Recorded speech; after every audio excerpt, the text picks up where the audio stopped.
Hello and welcome everybody to Angora Poets World Cafe on this Sunday, September 13, 2022. I'm Mo Seeger and I'm one of your poets. And if you're wondering why I'm glued to the screen like this, is I have a very tacky, shitty lens and audio speaker to this laptop. Nonetheless, I'm here and there's 8 of us tonight from various cities as usual, offering second languages as well. And we look forward to that as part of our tradition of World Cafe. And well, I will get to you, Leslie Constable. Welcome. All right. We're going to put you on the list, Leslie Constable. Thank you for joining us. It's her first time. I would mention very happily to our listeners that we have 2 poets on for the first time tonight. And that will be Holly and that will be Leslie. And so we welcome them in advance. Everybody, let's say welcome, welcome. Come on, come on. All right. Okay. You're allowed to make noise at Angora. All right. So we're about to begin this evening with staying here in Paris, featuring a poet who's done several chapbooks, and we like to call him Bionic Bill. And you like to call me Bionic Bill. So, William, we would like to bring on Bill Strangmeyer. Bill, you're on. Okay, an old Paris poem. It's called Metro Rye. Into the car comes the little band, me on a subway ride to avoid the weather. She's got piled up hair of bronze red henna and a hint of a worry to help her sing through a Muzak-powered rhythm mic on a shopping cart stand. Her sallow-faced son, an accordion teen, stoops skinny and sullen at her back. The drummer speaks no Arabic, only Serb, a husky old crew cut and a stooge of 30. The woman's older but young and mature, and the ripple-filled music, all syrupy and damp, is thick and sinuous and blares as she turns like a fog light, pointing here and there. So the Serb works the bottle and she works the crowd with vertical creases on her brow, managing the music as her son lies low and her charming snake voice winds all around, and the metro slithers through tunnels all gray, and the French wave their eyes all around, and the riders wave their eyes all around. Okay, very nice pointed there, Bill. That sketch. Let's go number 2, please. Okay, a quote from Cormac McCarthy: "They came to know the night skies well." This is called Passive Aggressive. I came out of a purple patch in a realism claiming cowboy tale into a reality trip brought on as if by stopping some downer, quitting the drug of the ordinary, the drug of daily plodding and wish. I stepped outside of me into another shapeshifter me, and the beautifully clear and simple landscape of that cast of mind belied his brutal and so vicious actions as a killer. And there he would have wasted all his art upon his life, but still machines break down. I saw all the people around me as if on a footing of life or death films, wondering where was the danger and which were the madmen, but they were all harmless like castrated beasts. The women were hard, unconcerned, the maternalism gone or suppressed. The men encaged in sports results or worse, imaginary cell phone games.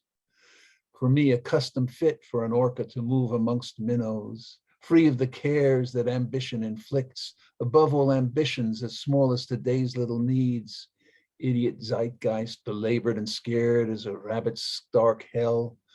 Or the music now pumped through my veins and my arteries helped me float gliding along, buoyed by every sport I'd ever done, with a windlass and a radar like those used by the pretty girls, and a gun sight and a wrecking ball from the barroom fool that once I was.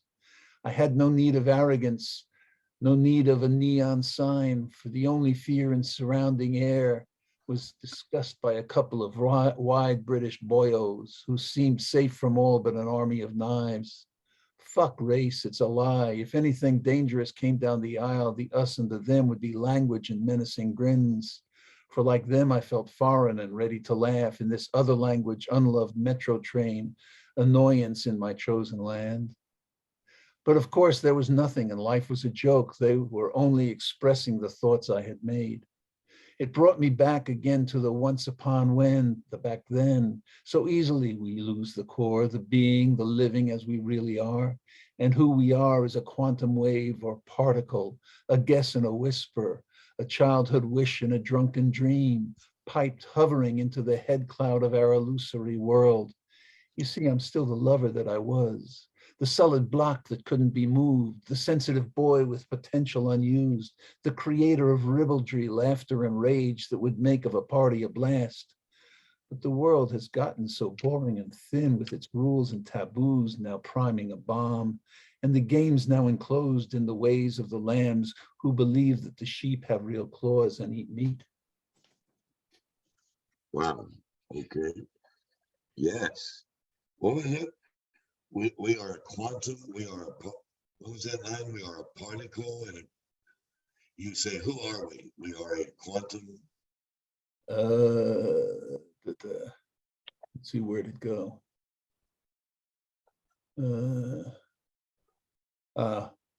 And who we are is a quantum wave or particle.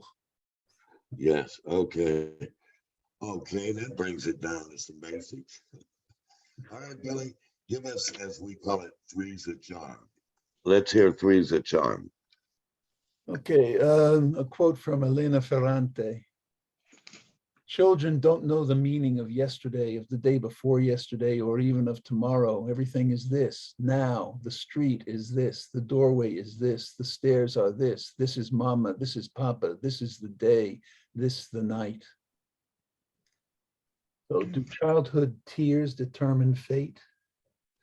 Fixed in my memory, but blended together, a mixture of illnesses, boxed in a room filled with light that I redden like fire, and how to get out? By the window, of course, it can fly. I hold on to the frame that should lift me to wings and away, but the fever has changed it. The window goes out, but not up, and swings like a wing. I'm out over the street, and I know I'm in danger, and no one will come. They do not understand, do not know why I'm angry, and neither do I. But I belong to this family, should be happy I'm me, it should be that.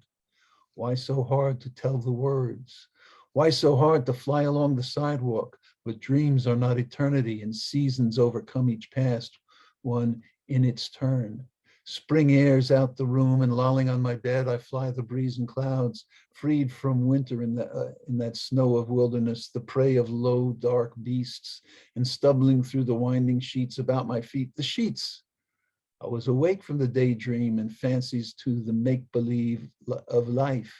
A child lives in a make-believe that's beaten and soothed into form by adults, and often cannot grasp the reason for the tragedy of human life, that most of them are not the way they claim, are dimmed by lies and pain, cannot live love, although they say it all the time and will not clear the fog away. A child treated as stupid and bad can be told that he's smart, but he'll know. A child told he's stupid and bad and expected to know will not know. And what we know is all the burdens we have borne unseen until the day we see. And then the world will tell us that the broken dreams and dreams come true were all creations of the fads and fancies of the fools who had our ear. The story goes until the anticlimax, horror, rosebud, or the comic end, when all the threads come loose into normality or together into a well-learned violence. And maybe only you will know, and maybe only you will not. Okay. Wow. Right. Wow. The childhood tears determine fate. That's a heck of a line. Okay. Yeah, it's life. Wow.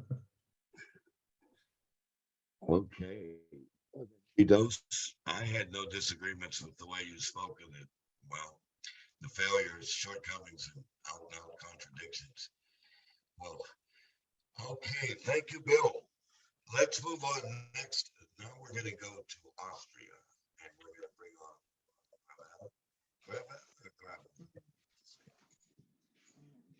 Okay, Mo, I think you're telling that it's my turn. Your voice is fading. Oh, there we go. Yes, it is your turn in my voice. I was away from the microphone. Okay. Yeah, welcome. And you're in Austria, as I mentioned. Yes. And, but here we are. So it's you, Laura. Okay, thank you. You're on. Okay, that was a hard act to follow, Bill.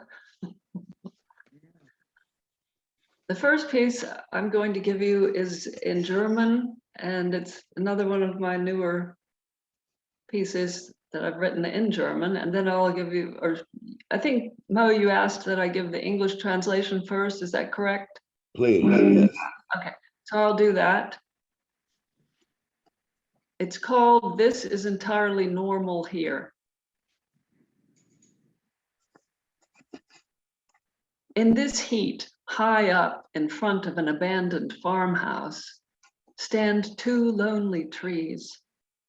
And these trees shuffle about, waiting for the Baroness, who drives through her own forest, smiling on an e-bike. They wait for the farmer who drives his tractor to mow or to plow or for fun on a traffic-heavy road, rumbling through the radiant blue sky, cloudless, rainless, from the Mühlviertel to the Weinviertel, this glassy, unperturbed blue beauty hangs high and deep, tangled in the branches of two lonely trees that wait for an old woman who from out of nowhere, naked, innocent, fleshy, and fresh, strides over the women's meadow lake.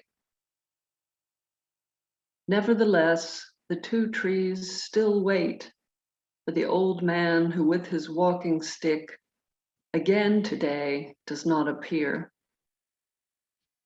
Instead, driving out of the radiant blue heavens comes a man in leather, proudly galloping his motorcycle, searching for something unknown, perhaps loneliness. While high above, the two lonely trees wait on for a time that will never come again. And now I will read it. Okay, well, let's applaud that poem. Thank you. Two lonely trees. Okay. Okay, All right. so in German, it's the translation of the title is Das ist hier völlig normal, instead of that is entirely normal here. So it's fairly similar actually in German. In dieser Hitze, hoch oben, vor einem verlassenen Hof, stehen zwei einsame Bäume. Und diese Bäume schlurfen herum und warten auf die Baronin, lächelnd auf ihrem E-Bike durch ihren eigenen Wald fährt. Sie warten auf den Bauer, der seinen Traktor zum Mähen oder zum Pflügen oder zum Spaß auf einer stark befahrenen Straße fährt. Tuckernd unter strahlend blauem Himmel. Wolkenlos, regenlos, vom Mühlviertel bis ins Weinviertel.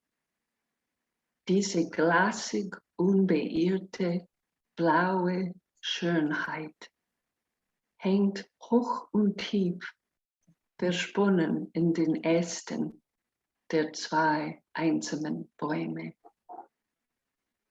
Die warten auf eine alte Frau, die aus dem Nichts kommt, nackt, unschuldig, fleischig und frisch, schreitet über den Frauenwieser Teich. Dennoch warten die zwei Bäume weiterhin auf den alten Mann, der mit seinem Wanderstock heute wieder fährt.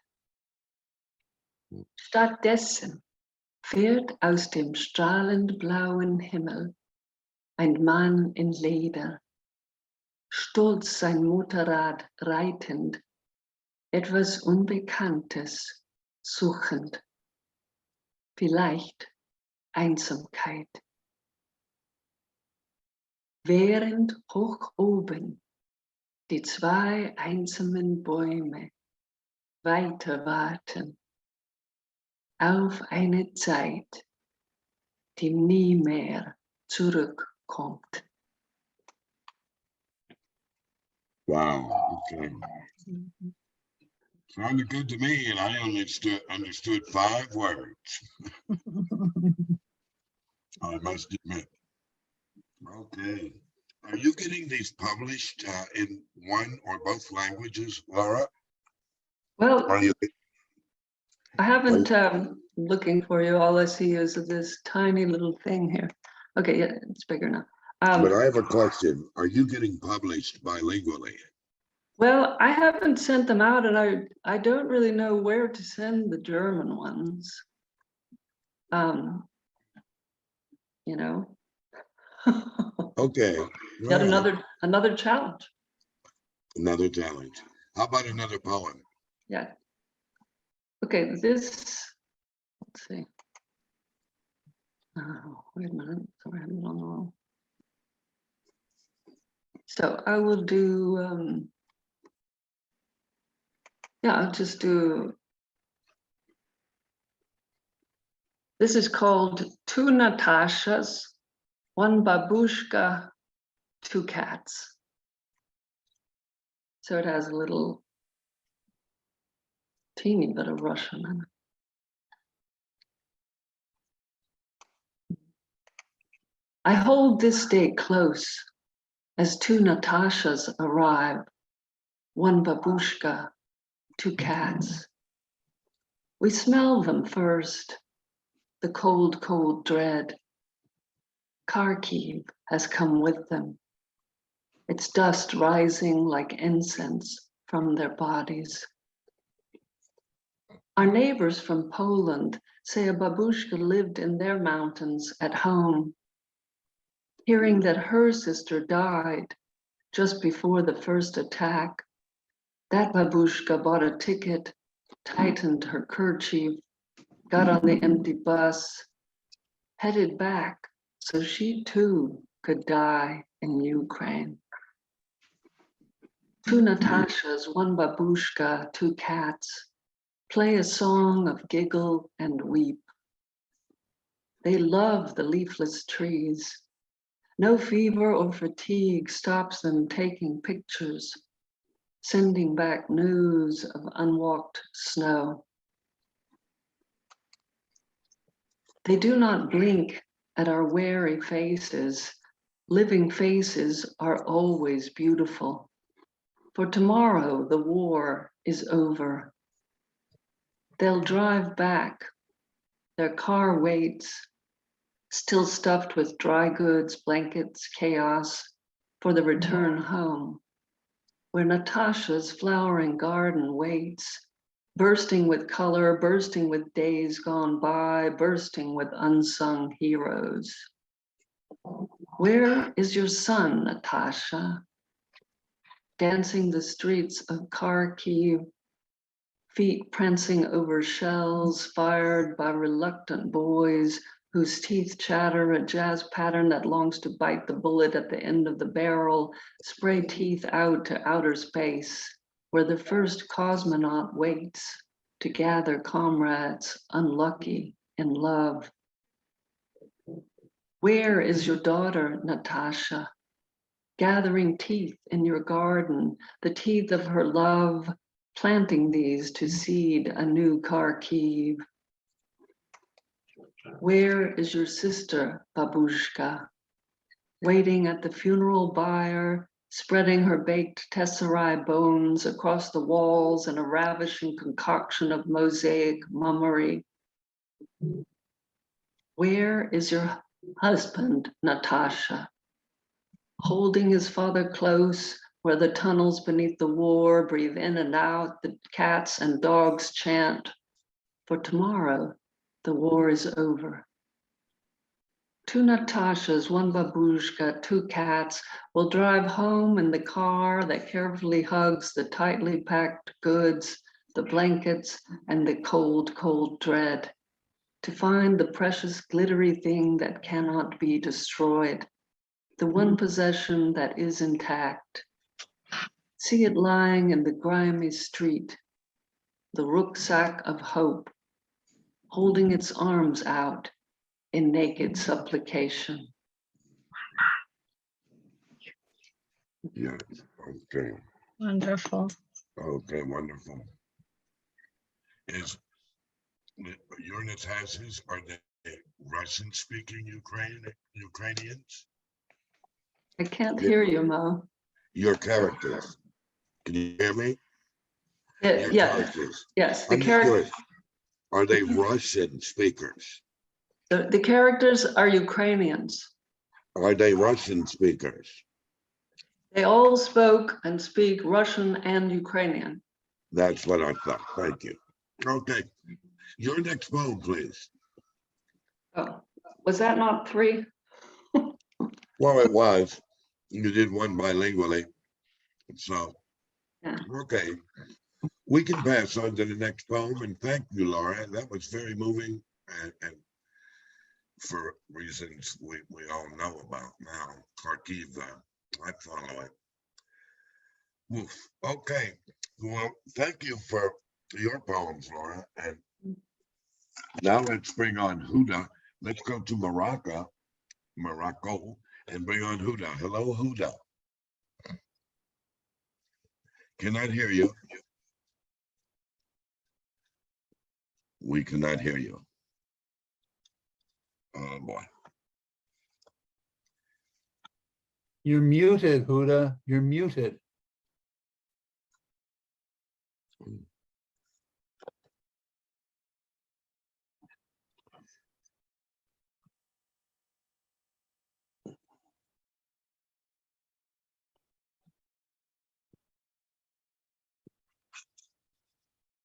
Hmm.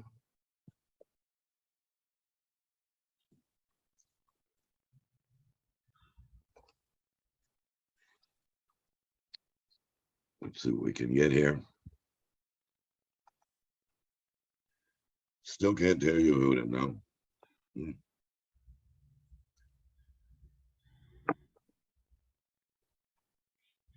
There's a microphone symbol. Click on it, Huda.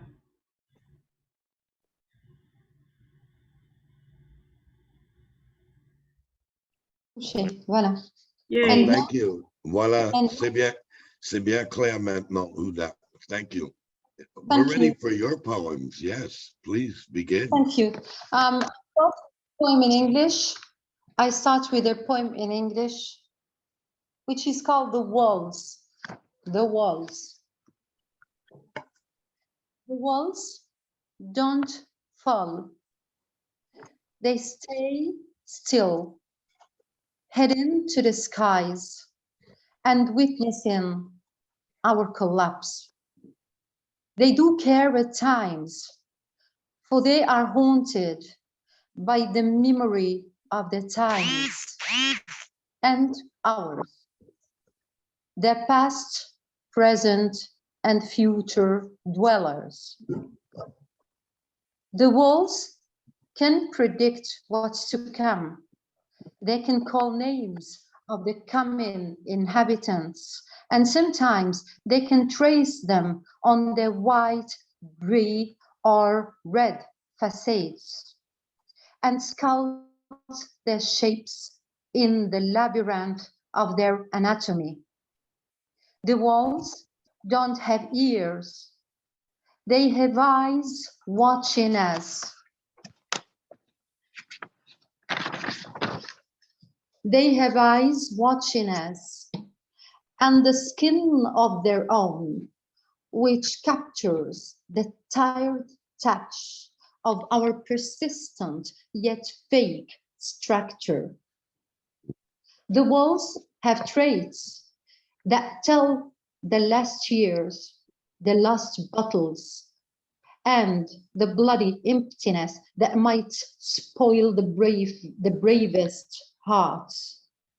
The walls narrate the history of all the creatures that passed by, be they human or sons of other globes.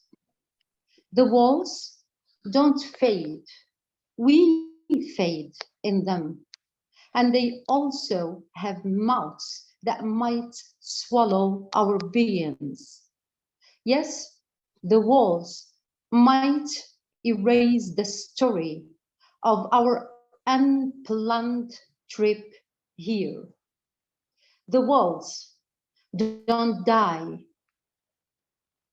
for they're made of an eternal dust, and their bricks are monsters wrapped in the colors of beginnings and ends, demons that defy empires through ages of hardship, pouring inches of human sweat here and there to leave prints of life and proof of decay, to remind us that in the melancholy of our fragile wholeness, they will forever last. Wow. This is the first poem And about the wall. And as others have heard, we do have an expression when we live in close quarters with people. The walls have ears. Yes, they don't have ears, they have eyes also watching us. Mm-hmm. And they have a skin. They also have a skin. Mm-hmm. Come on, 2 arms and 2 legs, yes. Yeah. Okay. My second in English is Back to My Ego. Back to my ego. Long ago, in the middle of the night, on the way back to my ego, I took a dream train that used to go through Route 66, already taken by men who've undertaken tremendous tasks of arts and the hardship of life deep in their hearts, seeking for the truth, digging back in their roots that were weirder than mine. And on my endless way, I waited and waited for your oncoming, yet much expected mail, bringing hopes and fantasy to my lost futurist and antique dream, where I'm taking the train under a 1966 rain. That might sow the seeds of a million sensations, of a flower that my heart offers you when my eyes are closed, watching you in other dimensions different from their ordinary view. And in my dream, a heavenly melody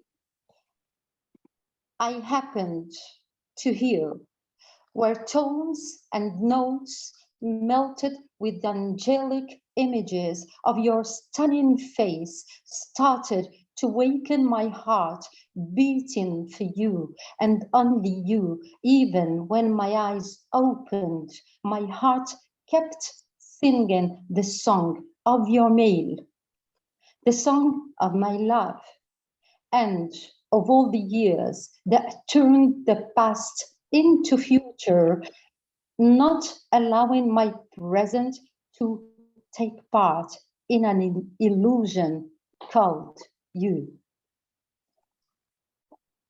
Wow, okay. I waited and in my English way, I waited and waited for your oncoming. Wow. Yes, And I'm so happy to introduce here the song Route 66. Mm-hmm. And also which rhymed with the year, with the reign of the year 1966. Okay, yes. So, Okay, Huda, three's a charm, sister. Three's a charm. yes, Your third poem, yes. thank you. Thanks so much. You want me to read more? Yeah, yes, one more poem, please. In English or in French? Your call, Huda. Your Arabic. call. Because I have nothing in Arabic here now. I'm going to read a poem in French. Is it okay? C'est bien en français, hein? Voilà. Okay. Commence.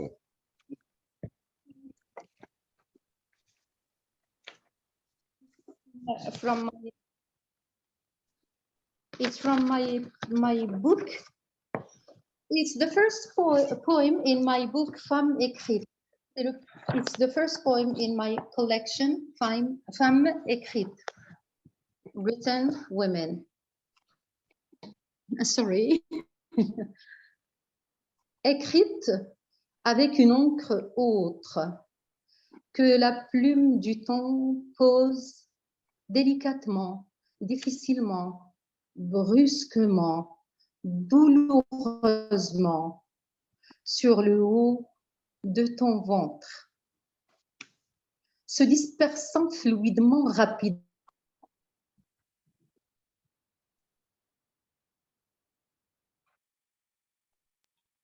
Oh no, am I the only one who's not hearing anything? Mm. Hoping the signal return. Can you hear me? Can you hear me? Now we can hear you. Yes, there was an interruption. So, Okay.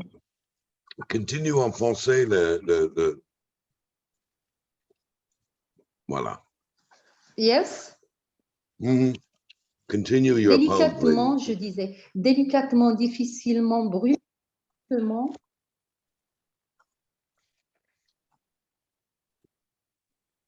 Yes, yes, Mo. Yeah, yes, I'm saying Can you yes. hear me? Please. We can hear you very Okay. clearly.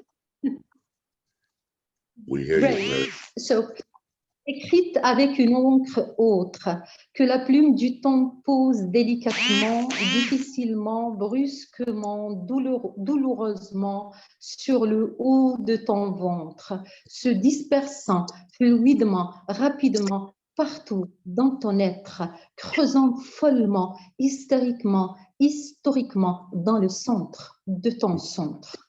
Une plume du temps qui a le ton de tous les rythmes,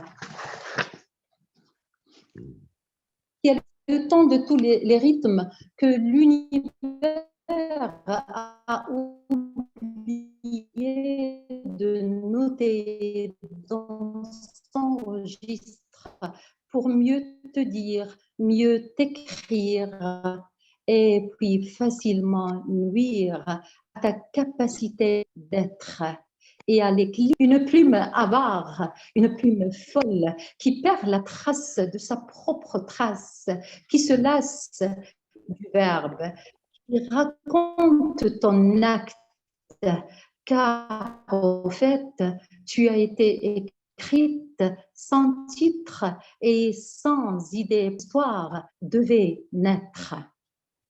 Ton encre coule accidentellement par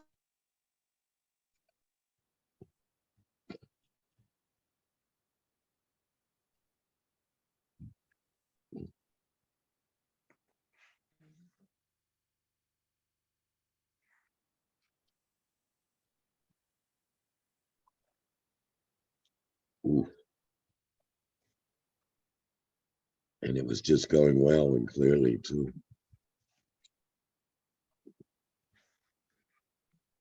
Oh. Well, you are muted right now, Huda. You are muted again, yes. Mm.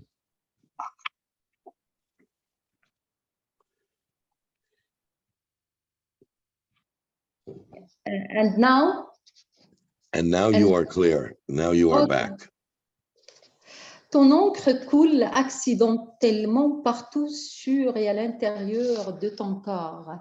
Ça sort de tes pores pour aller traverser le cours de ta vie et de cette maladresse accompagnant tes multiples tentations d'essayer une survie que le monde autour de toi témoigne.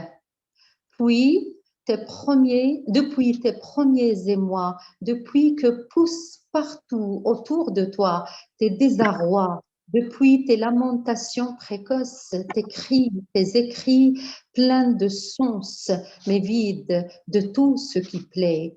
Une plume qui tremble, qui accouche d'un angle mal tracé, marquant à traverser langue épuisante que les temps ont transcrite dans le tissu fin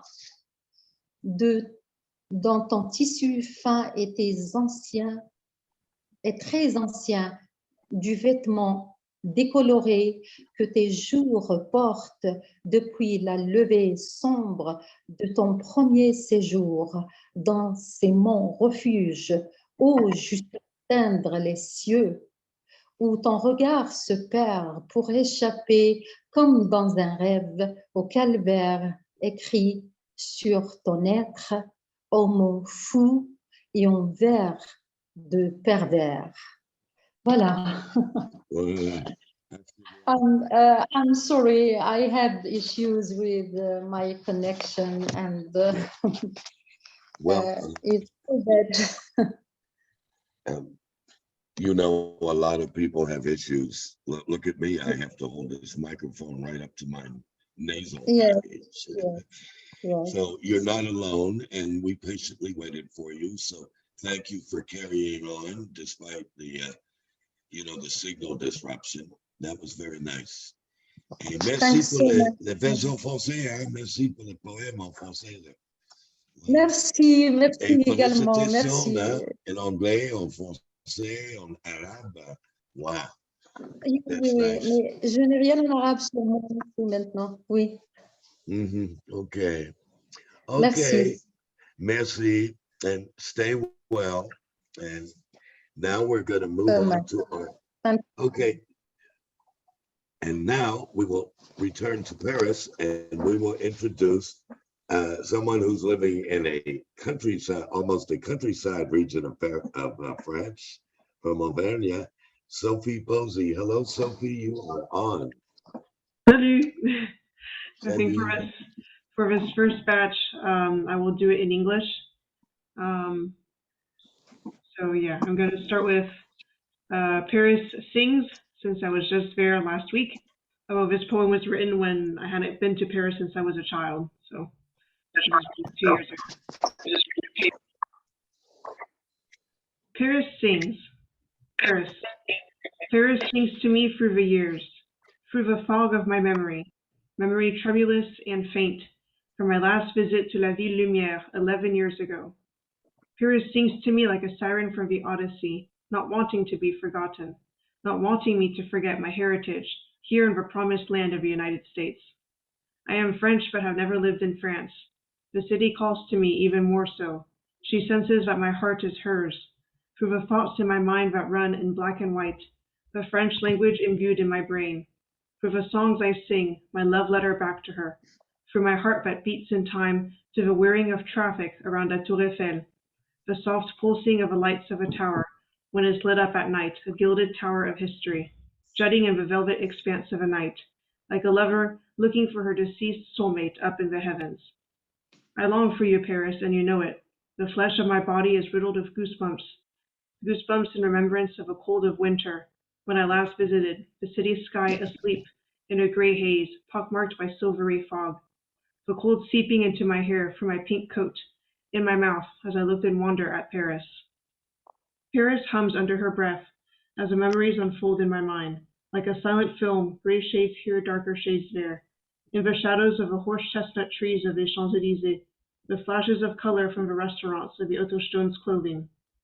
Paris sings to me through the years, through the fog of my memory, but I can sing back, dispelling the haze of the years, in remembrance of a finger wound I had on my index vein, blood leaking out of a cut bright and vivid, in the smoke and the fog of la vie de lumière. Blood flooding through my veins now, frumming and humming. Française, je suis française. Vous êtes, that was line. Oh, here, let me get the microphone. Okay. Thank you. You had said, wait, this one line you had said, not wanting to be Paris, not wanting to be forgotten. I sing, the next line is, I sing the song. Mo, you're really faint. I'm sorry. Oh, that's too bad. So, can you hear me now? Not really. Can you hear me now? Ah, yes. Much better. What a cheap instrument I'm holding. I was going to say, you have this line, Paris, never to be forgotten. I sing the song. How does that line go? I sing. You go back to it.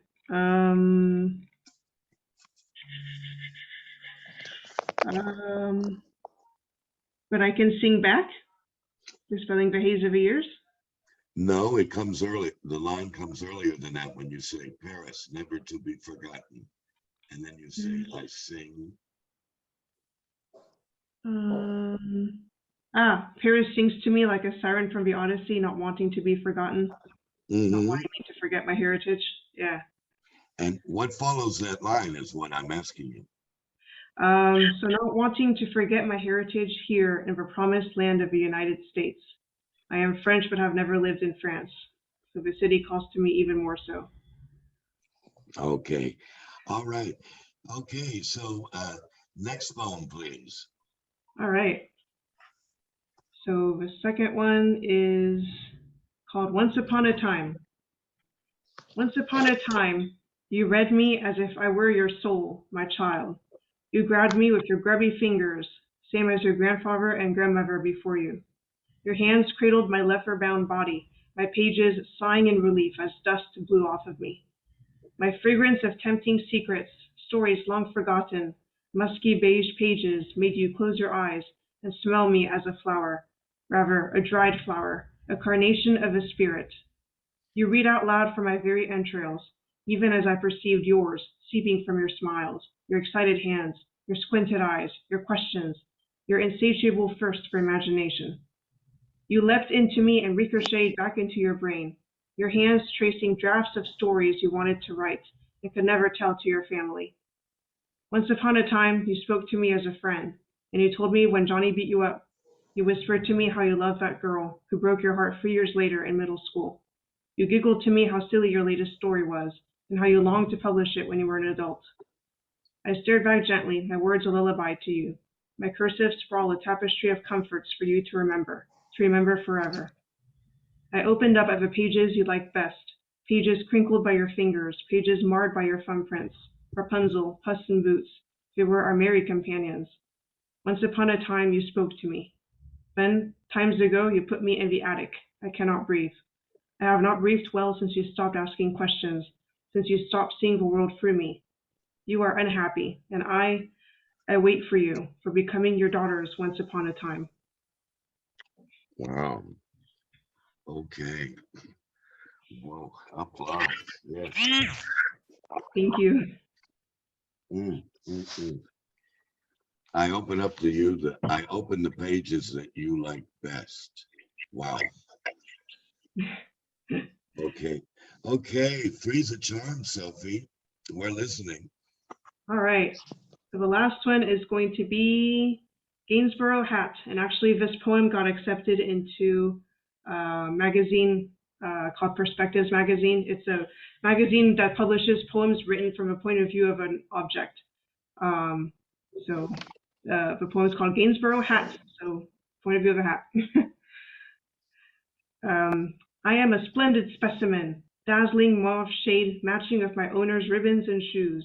She loves me, with my tulle bows, exotic dried fruits and stuffed birds, my brim gently swaying in front of her face, encouraging her to continue with her travels, encouraging her to flash her devastatingly sweet moo. Georgina, she has had me since her first coming out to society, trembling, blushing debutante that she was. She found a man as dapper and gentle as she, as she whisked him around the world on the Orient Express, of a Trans-Siberian Railway, of the steamer ships huffing and puffing to the New World, to the sweltering depths of the Amazon, to the arid wasteland of the Sahara. I supervised her as she painstakingly wrote her memories and impressions in her travel diaries. I watched tenderly over her, as her hair turned gray, then white. As she added weight to me, adding her trinkets and mementos on me, I received compliments. I was the unique one of my kind. I was there for her when her husband died. She wore me even to the funeral, despite shocked whispers and gossip. I love her, and I know she loves me. I show signs of wear, my brim drooping, my crown a little dented. Bows, fruit, flowers, stamps, baubles, now unraveling, shriveling, wilting, fading, tarnishing, but I am still a splendid specimen. Even though I lie in my original box now, empty, alone, it is because she has passed on. Wow, what a tribute. Wow, what a tribute. May I ask you, since you also speak Spanish, yes? Yes, Because is your father or someone is Venezuelan, yes? yes, yes. My birth parents, yeah, Venezuelan. Okay, so Venezolano. So will you be writing also in Spanish? Good question. It's I don't know. I feel so awkward about my Spanish because I learned it casually throughout the years. I took it in middle school and high school, but hadn't really had a chance to use it until I discovered my birth family only a few years ago. And only since then I've really actually been speaking and talking and you know really sinking into my Venezuelan heritage. So I feel like conversation wise, Spanish is not a problem. Literary Spanish, I can read it, understand it. I'm not sure about expressing myself. I don't know if my Spanish at its current state would do justice, but maybe in a few years, I'll get the courage to make the jump. Okay, all right. I was curious about that. All right, well, thank you for your poems, and we're glad to see you on board again. Thank Okay, you. Sophie, thank you very much. Okay, we will now leave France and go to Queens, New York, and bring on Lydia. Lydia Percy, hello.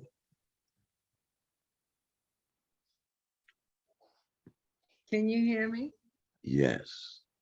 All right. Maybe a little foggy. So I'll start out with, well, I'll just read what I have in front of me. Can hardly hear you. A little more volume, please. Okay, let me see. Can you hear me now? Yes.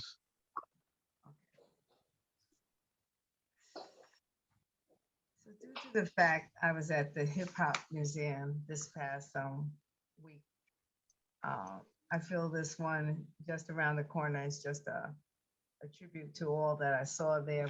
Fabulous photographs from Ernie Panicoli. Panicoli? Panicoli.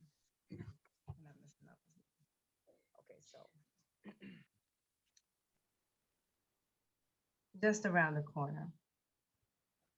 Love the yesterday when bloom zenith, pop kaleidoscopic inspiration hieroglyphics.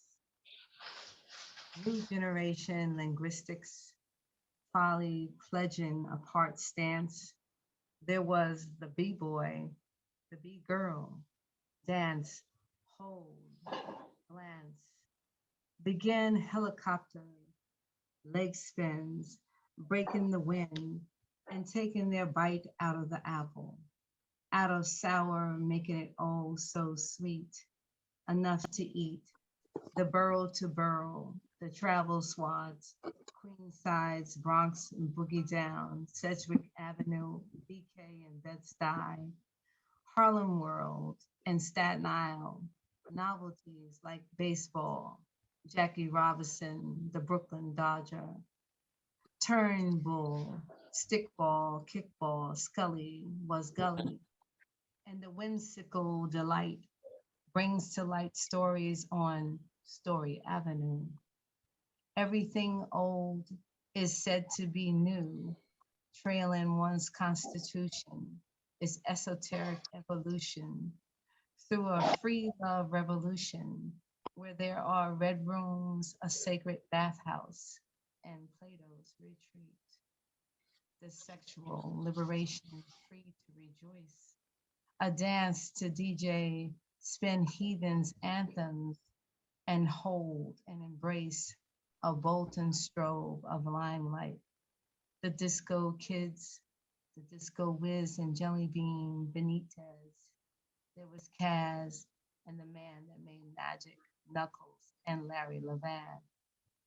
Herc gave birth to 5 boroughs as Crew's formula for new rules. Graffiti notebooks, flipped out back pockets, rocket and socket aerosol cans, declaration, painted dreams. You all know what I mean. The scratching, surviving, and sprawl, the wet walls, crawls, sighs, cement walls, abandoned halls, bathroom doors across steel cages that married the minds and mirrored the times, that crippled nations, photograph headlines, and the daily news. Rumble of jungle brothers, teams of others, Africa Bambata and the Zulu nations cross-pollinate generations born out of the ghetto tunes, the burden wombs, rumbles turned into towers, ripple born out of this energy, lyrics public enemy, fight the power. Rappers delight in the Sugar Hill Gang, the stars of the sun, the moon, and planet rocks, baby pebbles, out ghettos, ghettos, ghettos from 5 boroughs, who rumble Black and Puerto Rican pain of gangs, technique crews groove into flipping jazz licks, into R&B hits, to rock the houses of hip hop gods just around the corner, dragging their wagons of record crates to cassette tapes. Now relate on time's fledging hustle, corporate vampires, cashing in on zenith of smoke and fire, ashes of rap kings, boroughs of slum hell storytellers. DJ Kool Herc blew birth into new nations, and the queen of the crown was the Grandmaster Flash, the Furious Five, and DMC, Flossin, Casals, LL, and let's not forget Biz Marquee. So rest in peace.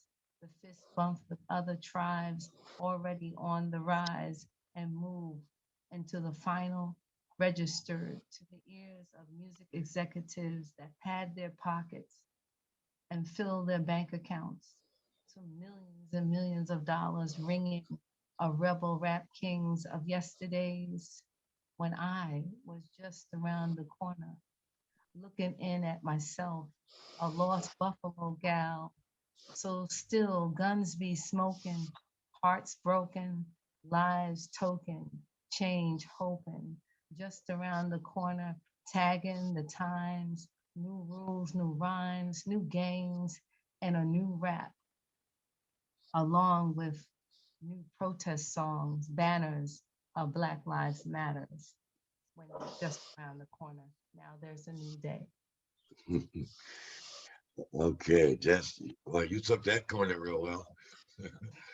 Thank you, Lydia. Always glad to hear mention of the greats, the hip hop greats. Yeah, the museum is unbelievable. I mean, Ernie has photographed everybody from the West Coast to the East Coast. So many who were on the birth of hip hop, which really was not just then, but it was before then. It was back in the 30s, actually, taken from the slick hip talk of back and forth dozens. Right, the dozens. The dozens. Okay. Oh, great. Okay, so let's hear your next one, please, Lydia.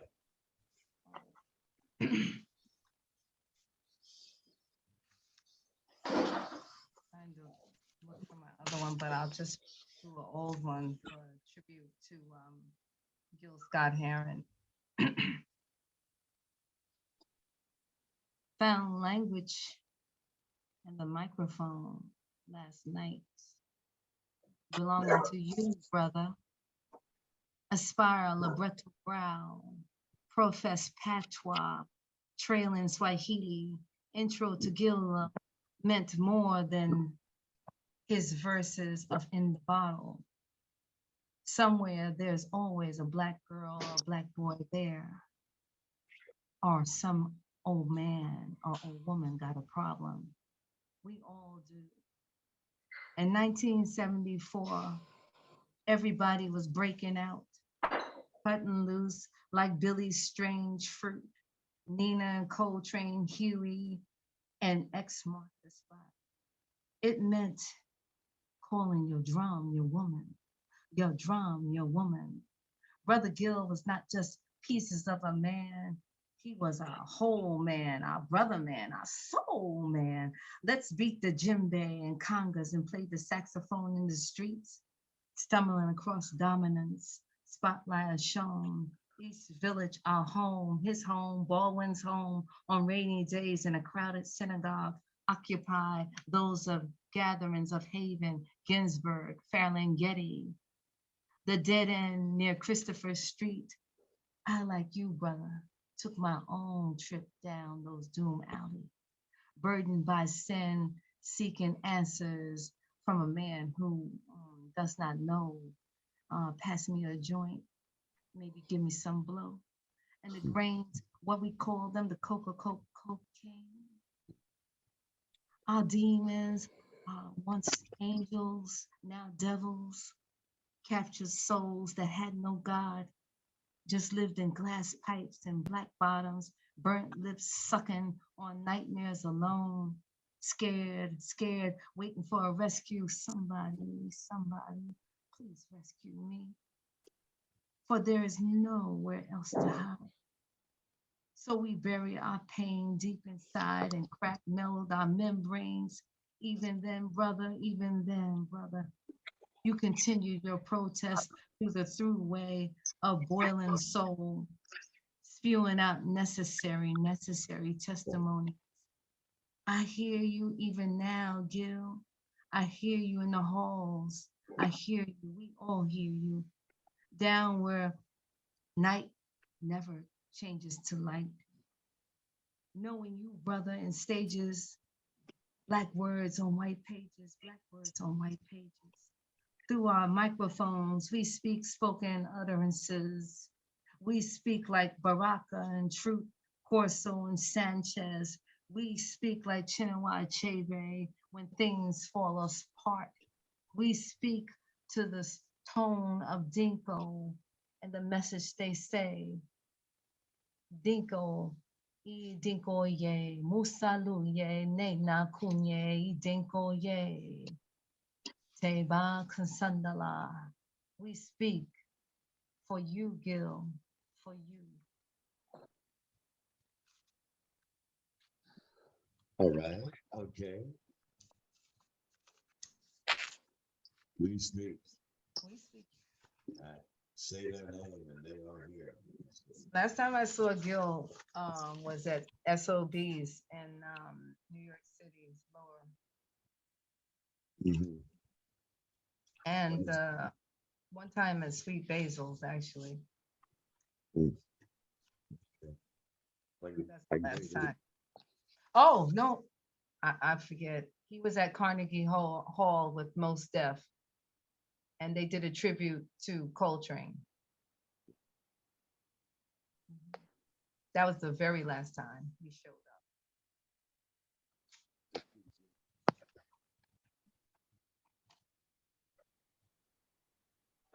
And his daughter Gia has been doing a lot of tributes to her dad. And she comes in, actually she was here with maybe a few years before the pandemic. She was with Abi O'Doon up in Harlem. She came to visit. With Hello? I can't hear you.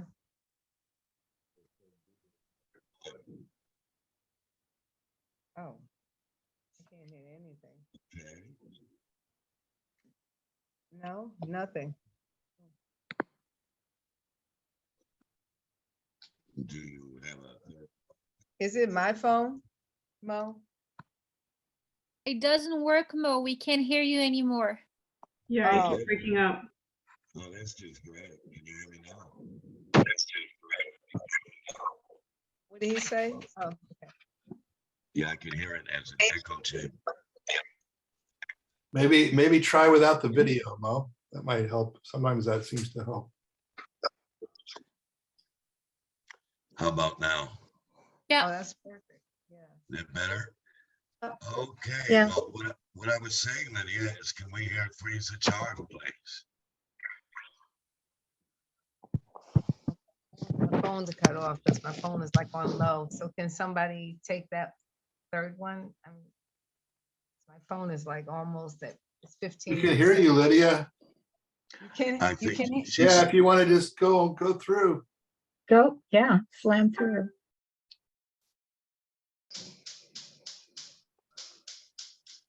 what did they say? Someone else is going ahead? No, you go ahead. Read Go your ahead. third one. Oh, okay, okay. Let me find it. Hold on, just give me a second. I just had it too. I don't, oh.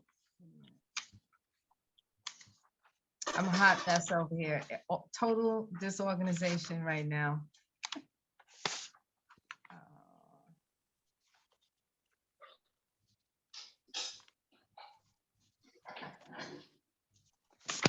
Just give me a second. Oh, okay. Here it is. Sorry.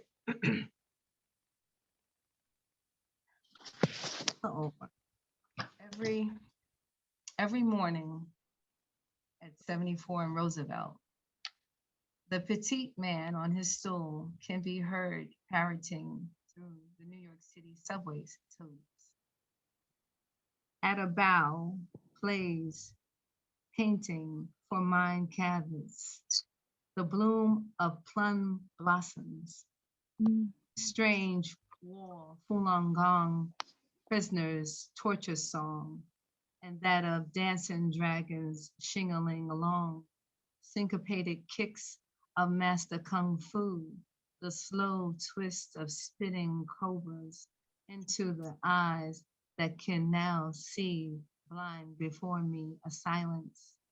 I shut the world and let the music tentacles touch and hush my cry. I listen, closed eyes, his strings untangle the pain. I see as the lotus remain shy and muddy swamps only to settle in perfect beauty of peace. So I remain to hear the rest of his strings. Yeah.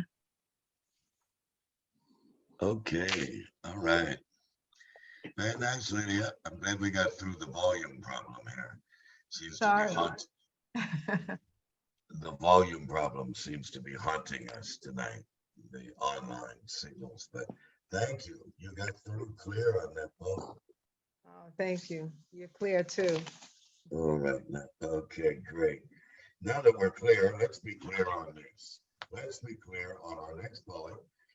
Is a first timer with Angora, as I mentioned earlier. She resides in Ontario, in Canada. And so let's bring on Holly.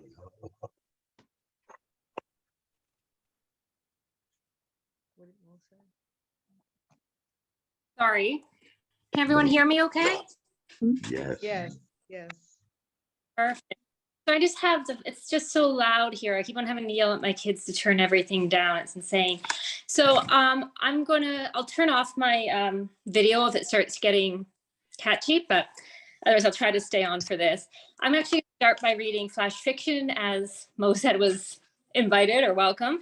So I'm just going to read a piece that was published in this magazine, which is just Canadian culture and arts magazine. So this one is called Widow Fantasies. It's the title collection of flash fiction coming out in 2024 with Press. George is outside the grain elevator, stance braced as if preparing to stop a train. One of her arms is outstretched. The other is holding her phone to her ear. Her wiry gray blonde curls spring out from beneath her bandana and she's talking fast. But from the lip of the front lawn 10 feet away, Layla can't hear what she's saying. The wind picks up and smacks Layla with a treacle gust of fresh hay from the fields. The chickens squabble. Lanny, swaddled against her chest, loose the lamb's cry, her little chin quivering. Layla's eyes dart around the yard, adding back to calm her. Kent's truck is still parked by the wagon where he left it. The little school bus is bumbling away from the end of the lane. Ava and the twins wave from the back window. Beetle, in barking pursuit, propels himself up the dirt hill that leads into town. Black legs flying like licorice whips. She feels it first. The sweep auger, which usually hums, is thumping. It was stuck for the second time this month and Kent left to fix it after breakfast. He needed to climb into the grain bin and kick it loose. He'd done this a dozen times before. That was at 6 a.m., so over an hour ago. In her mind, she sees the stovetop clock splattered with bacon grease. Where are we? Thought it was bacon grease. She feels Kent's arms wrap around her waist while she pushes the bacon around with a fork, his warm minted breath on her neck. The coffee pot gurgling and how he'd said he'd be back for breakfast in a few minutes. How she'd had to close her eyes against the urge to shrug off her own skin. The wind blows an empty bag of chick feed across the lawn and Georgette howls into the phone. My son. Years from now, what Layla will remember most about that morning was how her breasts had been milk swollen for days and it was agony to have Lanny pressed against them. She'll remember how, the night before, Kent had heated cabbage leaves for her to put in her bra as relief and how, even then, she'd wish he'd go away. She'll remember running onto Georgette in the grass so dew-slick that she slid trying to stop. She'll remember that when the wind hit the maples, they shook like wet dogs. And that's the story. Thank you. And that's a wrap. That's the story, flash fiction. All right, bring back flash fiction. Yes. I'm gonna read some flash fiction later. Mine's much briefer than yours. I'm a fan of flash fiction. That's what I'm saying. Okay, number 2, Holly. Great start. Number 2, please. Thank you. I'll let my kid for a sec. Joe, turn down the TV. Sorry. Way down. Sorry. So I'm a huge fan of forum poetry. So I'm going to read a pantoum that was published in Grain magazine a while ago. It's called Braids. I don't know if we're meant for the stars, but I still like to hear his voice, see pictures of him maybe, his wife now and then, a handful of things to wake me, like sun stains. And I used to like to hear his voice, see pictures of him lying with his hair in braids, then using his wife now and then, a handful of things to help me here. I'm alive, I'm static, I'm lying with his hair in braids, then using the sun to part the trees and the trees to help me here. I'm alive, I'm static, I'm not listening to him breathe. I've designed the sun to part the trees and the trees to give way. Sure, he may pull through, but I'm not listening to the trees. I've designed an answer. The answer to everything is to give way. Sure, he may pull through, but I'm not meant for the stars or braids. I've designed an answer. The answer to everything is to see his voice, see pictures of him maybe. Okay. And that is. All right. So yeah, thank you. Pantoums are fun. It's just using the second and fourth verse of the first lines in the first stanza as the third and the first third in the next. That's it. That's the deal. Good. That, And how about three's charm? Three's a charm, as we call it. yes, definitely. So I'm going to be reading a Jack Pine sonnet, which is a really Canadian sonnet, like a Jack Pine tree. Think group of friends, think Thompson Highway, think uneven. And this one is called Fight Like a Girl. And it's for Lexi Kaufman, otherwise known as W.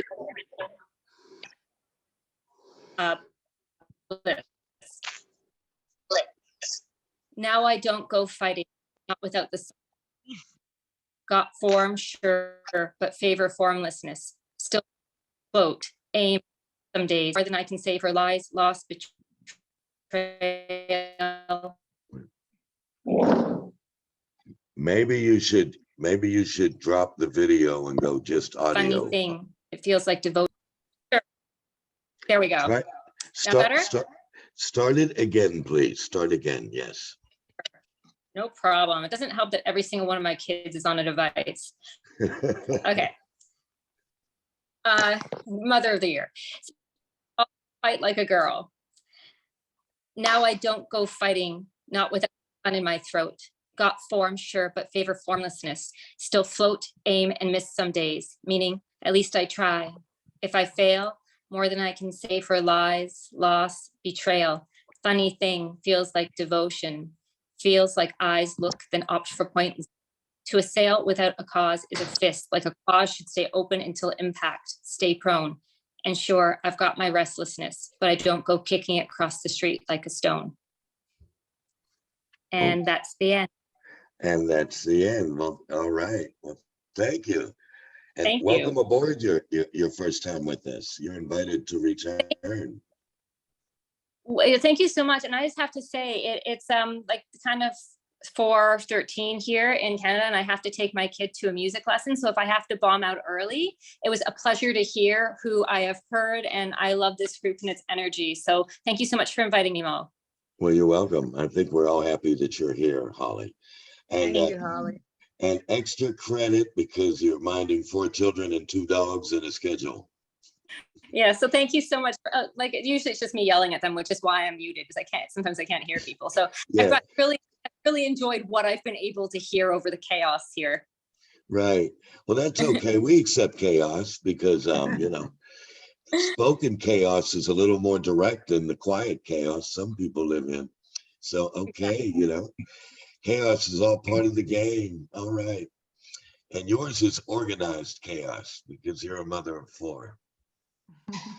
Yeah, well, thank you for that vote of confidence. I'm not sure about how much organization, but thank you guys. All right. Okay. So now we will move to the other side of the continent and we will go to San Francisco and bring on Dharma Dave Wilson. Hello, Dharma. You are on. Well, thank you very much. Hi, everybody. This is a big week for me. We're doing it's the official launch of the Storm Warnings, the Revolutionary Poets Brigade 2022 anthology, which kindly published something by me. And we're having the launch reading on Thursday night in North Beach at the Beat Museum. And then there's going to be a Zoom reading next Saturday. And the easy thing about it is that I'm instructed just to read the poem that's included in the anthology. So it's very easy, no preparation. Yeah. Anyways, I'm going to practice a little bit by reading it to you. And Please do. This is an excerpt from a much longer poem. This is an excerpt from the Asbestos Files. The Asbestos Files. Each one contains a working man's tragedy. They did their jobs each day for decades, cutting sheet metal, fitting pipes, installing insulation, welding together the nation's infrastructure, while unknowingly breathing asbestos fibers, which worked at their lungs year after year until cancers grew and devoured them. A galaxy of names, dates of birth and marriage, ominous dates of diagnosis, asbestosis, fibrosis, pulmonary disease, lung cancer, other cancers, often dates of death while waiting for the insurance settlement to clear, and no one gets paid without a proper social security number. Disputed asbestosis, the legal fees will always be paid, and a lesser settlement given to those who smoked, because lung disease can also be caused by cigarettes. Tobacco, another great American commodity, black smoke. Some say asbestos, others say asbestos. Some say the unquenchable stone, inextinguishable, fabled dragon's fires, asbestic armor made from an alleged kind of incombustible flax, nor does it conduct electricity. Asbestos is a mineral, a natural substance. Unlike petrochemical plastics, a silicate of calcium and magnesium, which occurs in long grayish thread-like fibers, the finest asbestos, distinguished by long, silky, pearly white fibers. When broken up, it makes a dust of tiny fibers. When ingested, they remain in the body thereafter. Asbestiform, the form of this poem. Asbestos was found in the body of Esther's first husband after his untimely, unexplained death, quote, from when he was in the Navy, unquote.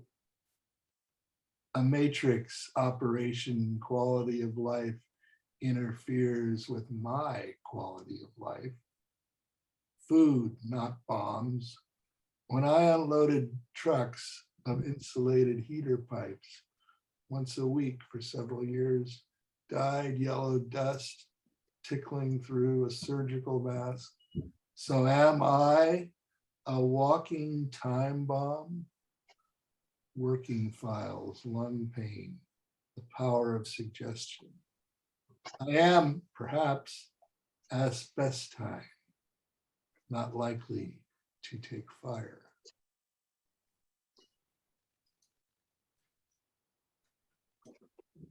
Okay. Wow. Oh, wow. That was so Talking about accurate. don't smoke. That was very informative. Yeah, well, you see, what the companies did was if they could prove you smoked cigarettes, they didn't pay you for dying of asbestosis. Right. So let's keep this real. That Because I was was the- what I said in the poem. Yeah, you're right. I got you, David. I got you. Because I was the industrial health and safety officer for the Allegheny County Labor Council. And my biggest campaigns were on asbestos removal and bringing asbestos manufacturers to court. And they did like the cigarette companies did. There is no proof. And if you smoke cigarettes, that's what killed you. Until finally, one of their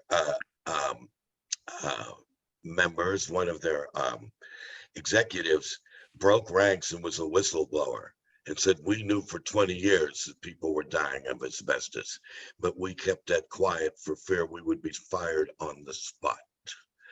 And so he gave a press conference in Pittsburgh with that. So I get you, man. I remember those days with my involvement. And I'm glad you're not a ticking time bomb. Me too. Number 2. All right. Flow poem. Sunlight on a spring's day. Birds singing, crows cawing. Alan plays guitar. I sit here, finally relaxed a bit. I don't really care what happens. I am seeking a picture postcard view of what's going on, but lacking that, I will settle for sitting on this patio, looking up at the twisting shapes of these trees. I don't really feel like writing about what's going on, about what's important. Because the important thing right now is to just forget everything and be in some Zen state where everything is seen as if for the first time. What thing is this I have caught myself in? I began half-heartedly thinking I was writing a poem. Now I am not so sure. This thing seems to be in a state of flux between poem and grocery list, with here an intriguing image, but ever there a meaningless stretch of line. But lo, the meandering babble of a rambling journey down the corridors of my half-forgotten dream. Actually, this week, I have taken myself out of service for some much-needed repairs. And thus, I shall not fear that the poem that I write be fuel or I a fool for the woodman's fire. But no task ever seemed so cruel as the writing of an overgrown poem, or the writing of a poem with nightmare ranges of structure, yet here and there an image like a gem shining forth in the wreckage of that monstrosity. It is hopeless to hope, to reap the benefit of every marble that ever fell into any storm drain, needles and haystacks, and every hot-blooded dream can be swallowed by guppies in summer puddles. E.E. Cummings was as much a poet as anyone. And Angora is a great measure of success. There is only time to let it flow.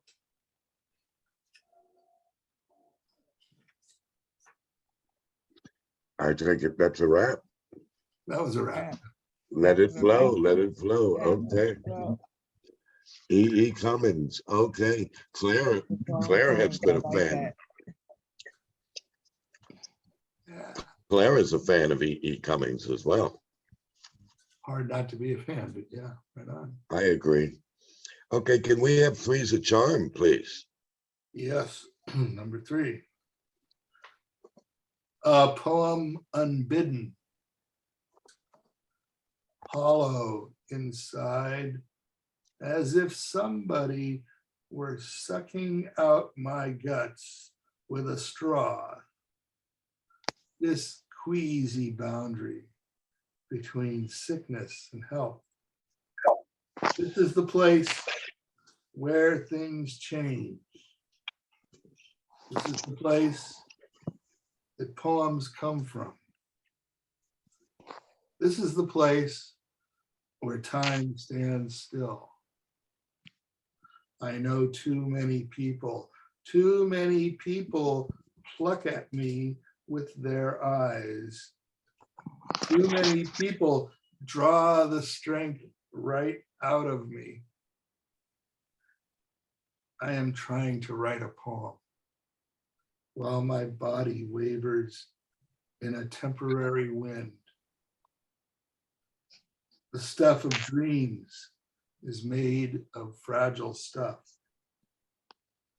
Poems grow out of desolation, arriving unannounced, banging upon the doors of consciousness. Let me in, out of the cold. I'm so empty and tired. Why should I be your means to expression? You poem. I know better than to think I wrought you. Why? Boy, those poems get away with everything, don't they? They just do. Was it? Can't win for trying. It wasn't me, darling. It was the poem. It was the You poem. arrested the wrong person. I love that you say you poem. That was great. That was good. I think that strikes a note with every writer, doesn't it? All right. So those of you who come on board recently or newly, that's why we call him Dharma Dave. That's why we call you Dharma Dave. All right. Well, thank you, Dharma. And Thanks, everybody. when in doubt, Thank you, blame it Dave. on the poem. All right. So now we're going to go to another person, their first time on Angora Poets. And this would be Leslie Constable. Hello, Leslie. Hello, am I unmuted? Oh, I figured it out. Yes. Yes. Okay. And where in the world are you this Oh, day? that's always a good question. I live in 3 countries. So I'm in the UK currently, and I'm US UK citizen due to my parents, but I mostly have lived in Mexico for the last 20 years, and I'm missing Mexico. So I speak pretty good Spanish. So maybe next time I'll read something in Spanish, but English is my first language. So Well, feel free to read in Spanish as well. Si puede. yeah. Okay, there you go, Leslie. We're listening. Okay. Well, I'm sort of torn between which one I'm going to start with. So perhaps I'll just flip a coin, and I will go with, Baudelaire's Clouds. What is life but to keep the secret with yourself of what is life to you, of what life is to you, yours rooted deep in the bowels of earth, yours in the sky you see as you look, or you don't always see, even when looking above you, the ground below, yours in the dirt part of you, which you try and try to clean away but cannot, the dirt. You return there often and wallow, and further you go underground. The labyrinth yours, you are lost in, yours, you are found in, lost again, found again, always lost, never lost. And you are gone that quick and join the clouds and move on to become rain and fall again, as human as a fallen god, an angel, a devil, a Madonna, a saint, always falling from grace to be planted and grow again. So. Oh. All right, to be planted and grow again. Yes. All right, great start on Angora, Leslie. Number 2, please. Okay, so the next one is surprise me with your beauty. Surprise me with your beauty. At only times can I see hidden from me. Thrill me with your darkness at the depths it will reach, and I will not fault you coming into the light as I do to see you emerge. Your journey needs to know that there is a difference, the difference between you and that you travel. It is not the same. You are not only that you travel, it is not the same as you. The beginnings of you come from a grounded place, the light, the dark, now in places too, the thinning, the deepening of twilight, the light that is itself, the dark, and to know it better, you travel there between the worlds. And the balance, it is your strength, not your flaw. And I am humble as I watch your brilliance as you travel and yearn for a glory I cannot have as you have, with a certainty that you know, the knowing that space is both empty and full, the both and the neither. And I want for nothing but to watch, to see you in your passage, the comfort of the head in repose, resting in your cupped hand, your elbow, the anchor on earth. Oh, yes, applause mita. All right. Space, okay, Leslie, space is both full and empty, and then a few words after that. How did that go? Again, please. Let me go. Okay, hang on.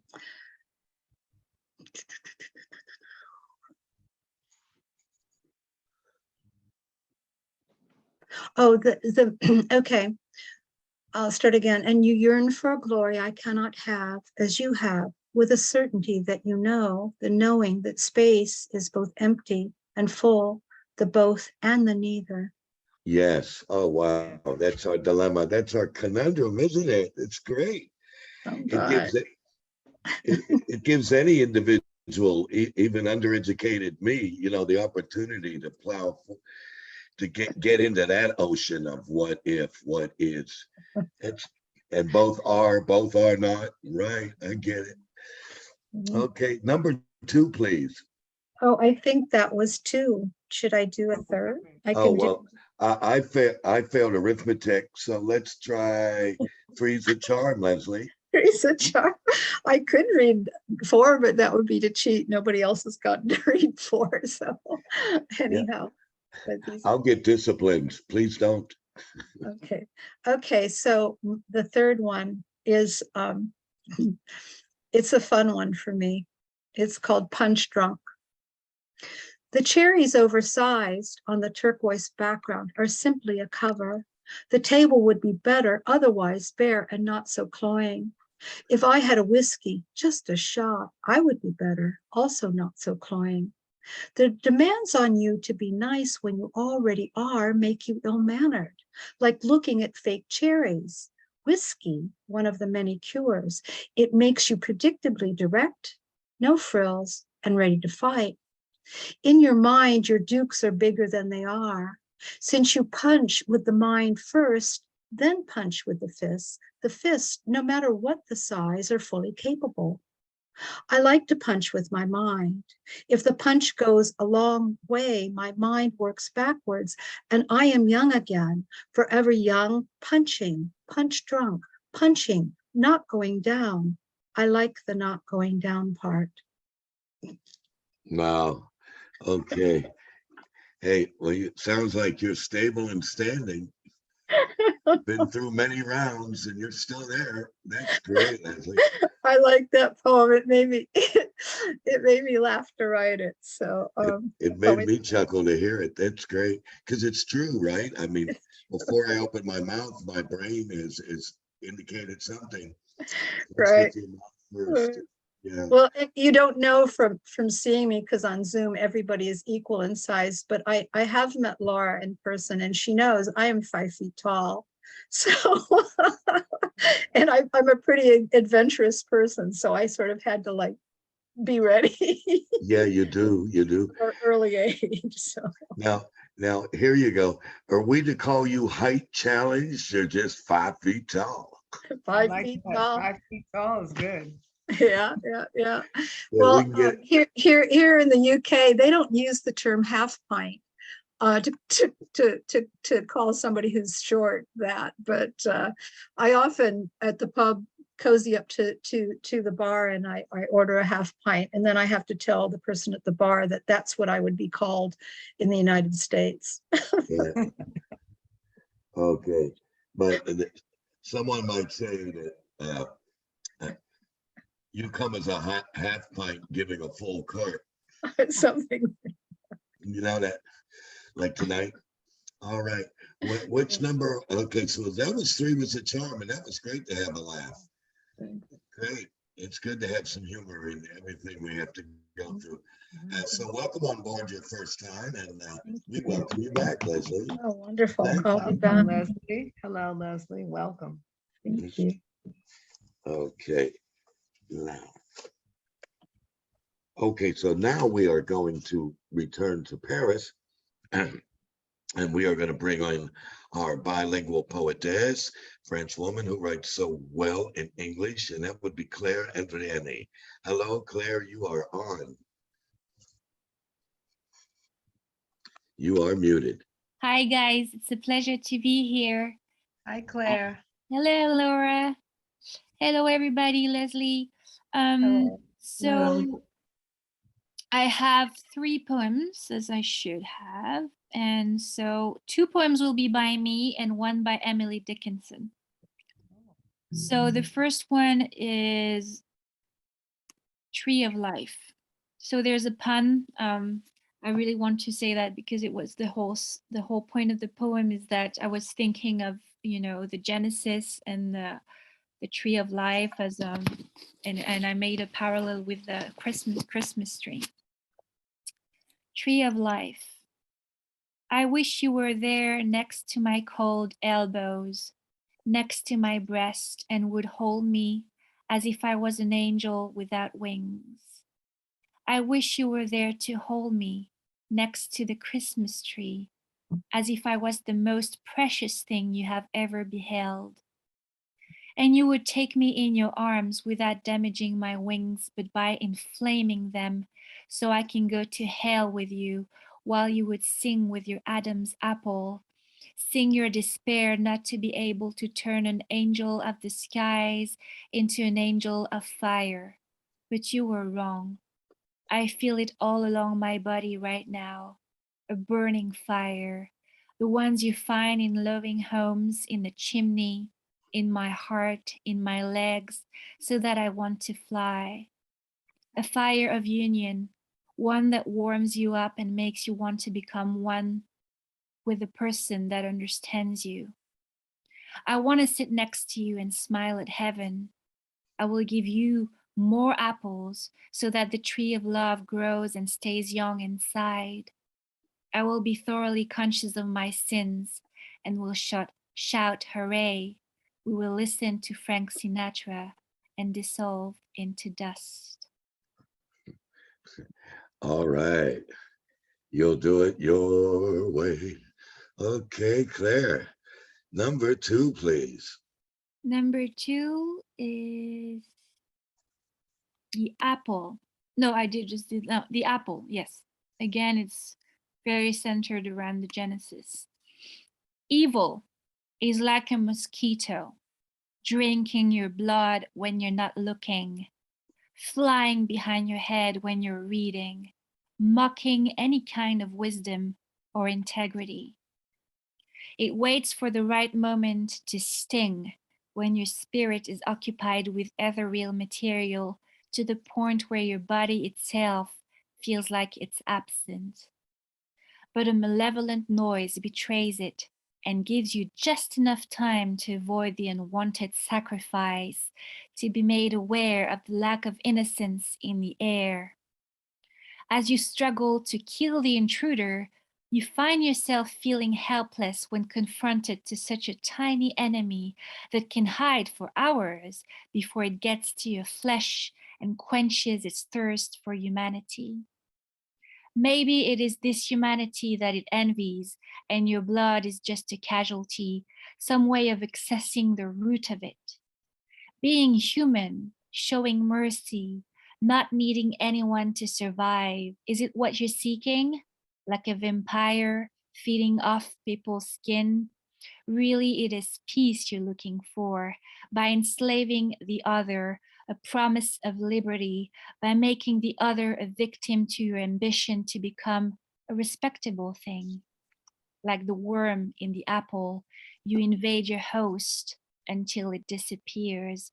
You empty it, but keep your disguise to save appearances, lest Eve would not eat the fruit, lest you cannot survive as who you truly are, the evil in nature, the silent war to peace, the opportunist, the enemy to love. You pretend like you are one of us until the fruit falls, the snake waits cunningly onto the branch. Our father and mother contaminated, the wrath of deception, the enslavement of man, the image of God betrayed. Ooh, okay. Wow. Someone is doing a takeoff on Genesis. Wow. Okay. Who was I studying who was discussing Genesis? Was it Ovid, wasn't it? The Roman? No, I Who don't explains explains what he says is the truth about the fall of Adam and Eve and the apple and or was it Milton? I'm sorry, it was Milton who says Yes. to understand the fall of in the Garden of Eden, his point of view is God set it up that way. Oh, Yet you're you were talking about, in, okay, yes, yes. yeah, in Paradise Lost, he indicates that God set that up so that that Eve would be tricked, would be deceived rather than rebelling, and that Adam would fall prey.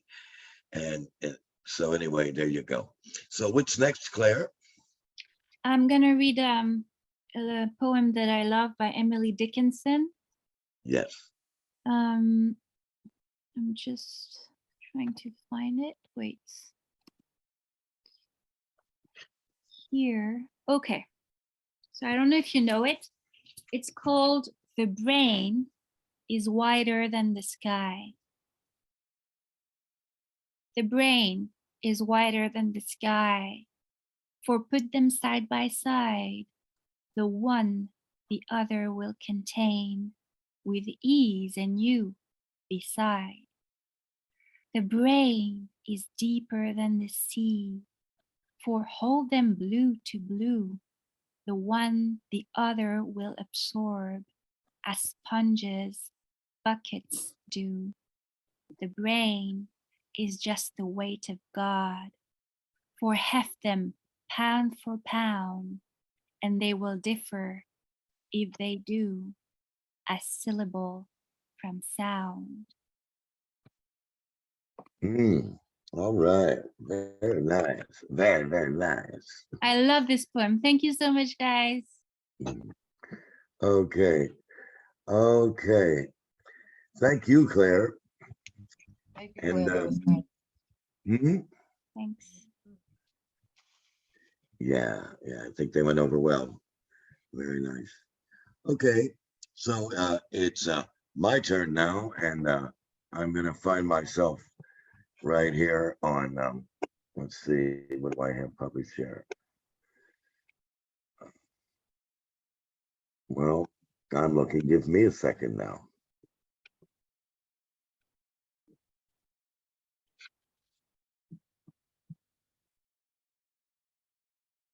Okay, well, I'll tell you what I'm gonna do.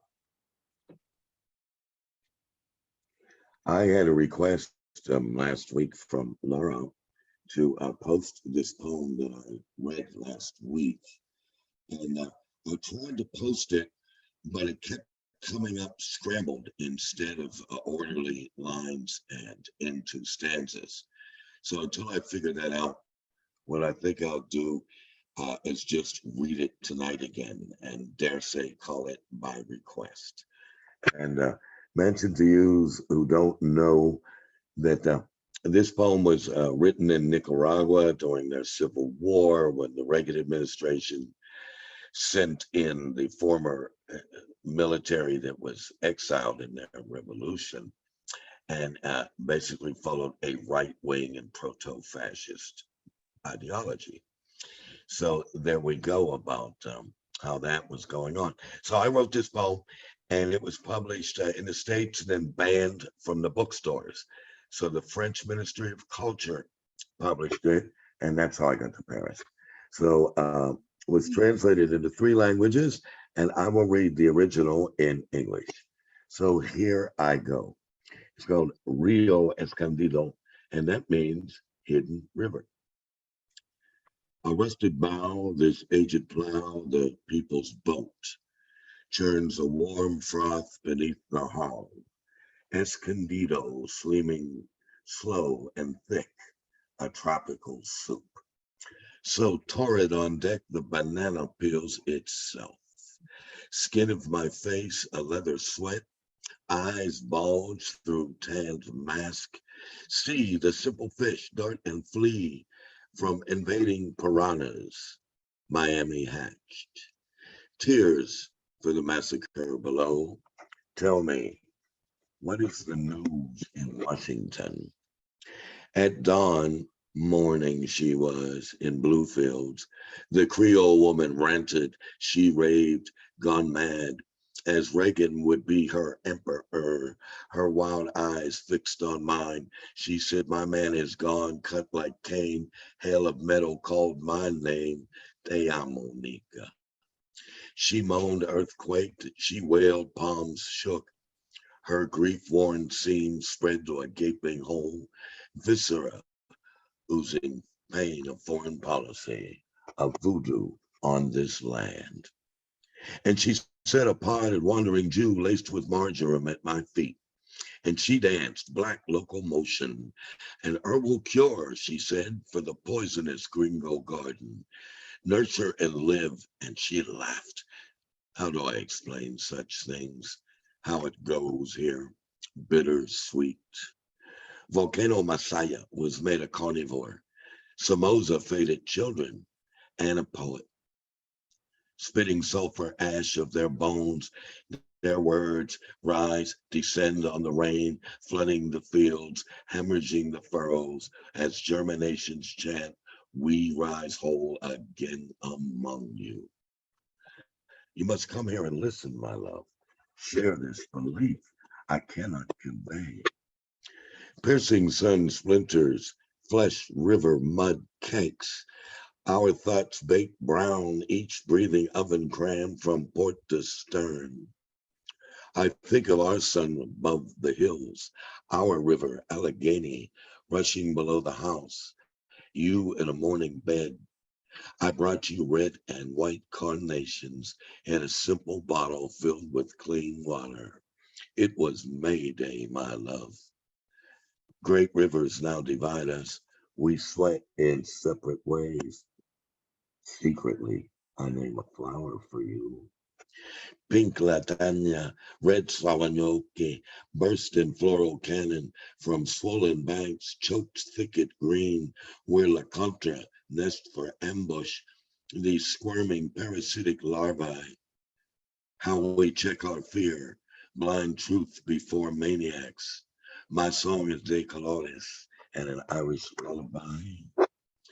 Safe in a moment, suspended atop the twining current, there is no music, no gingerbread, no motions in the wombs, no amputees squatting on severed limbs, no contra killing peasants in coffee groves, no newborns slashed in their huts, no barefoot women lowering wooden boxes into the crying earth.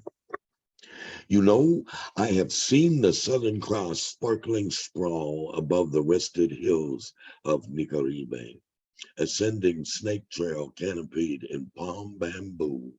I navigated clear black night, sauntering along the gravitational pull of Calypso beat, drummed at the maypole of Mayoya, abandoned in dance till shy blue light crept from eastern edge of sky. I made space for you in the crowd, my love. How silly of me. Amidst caramel and cocoa faces, my pale palms wipe away and push back salt-soaked brows. I close my eyes, surrendering to your image. Face within my face blushes pink. So many pictures I could share with you. I would lend you my eyes, my ears, give you the taste on my tongue, odors and aromas of carnage and birth, cover you in teeming flesh sensations. Monkeys chatter, parrots caw, blackbirds of purple hue glide on human airways, guitars strum the kunga cadence, infants pass breast to breast, sucklings quicken to concussions, falling rockets threaten. Someone dies, someone born, a stanza added. Will Congress ever listen? Twilight draping jungle, translucent shadows do condense, nocturne balm salve anxious flesh. We fade to soften image. The tide succumbs inert. Escondido lies supine across the keel, and all is hush in a pocket of the universe. Seductive mysteries unveiled, unfathomable fragility of being. I declare to you, as sure as Hemingway loved the Andalusian woman, square-shouldered in a simple apron, as sure as Sandinismo fights for dear life, Sure as long night drapes this ancient river, on its spine this fragile vessel rests.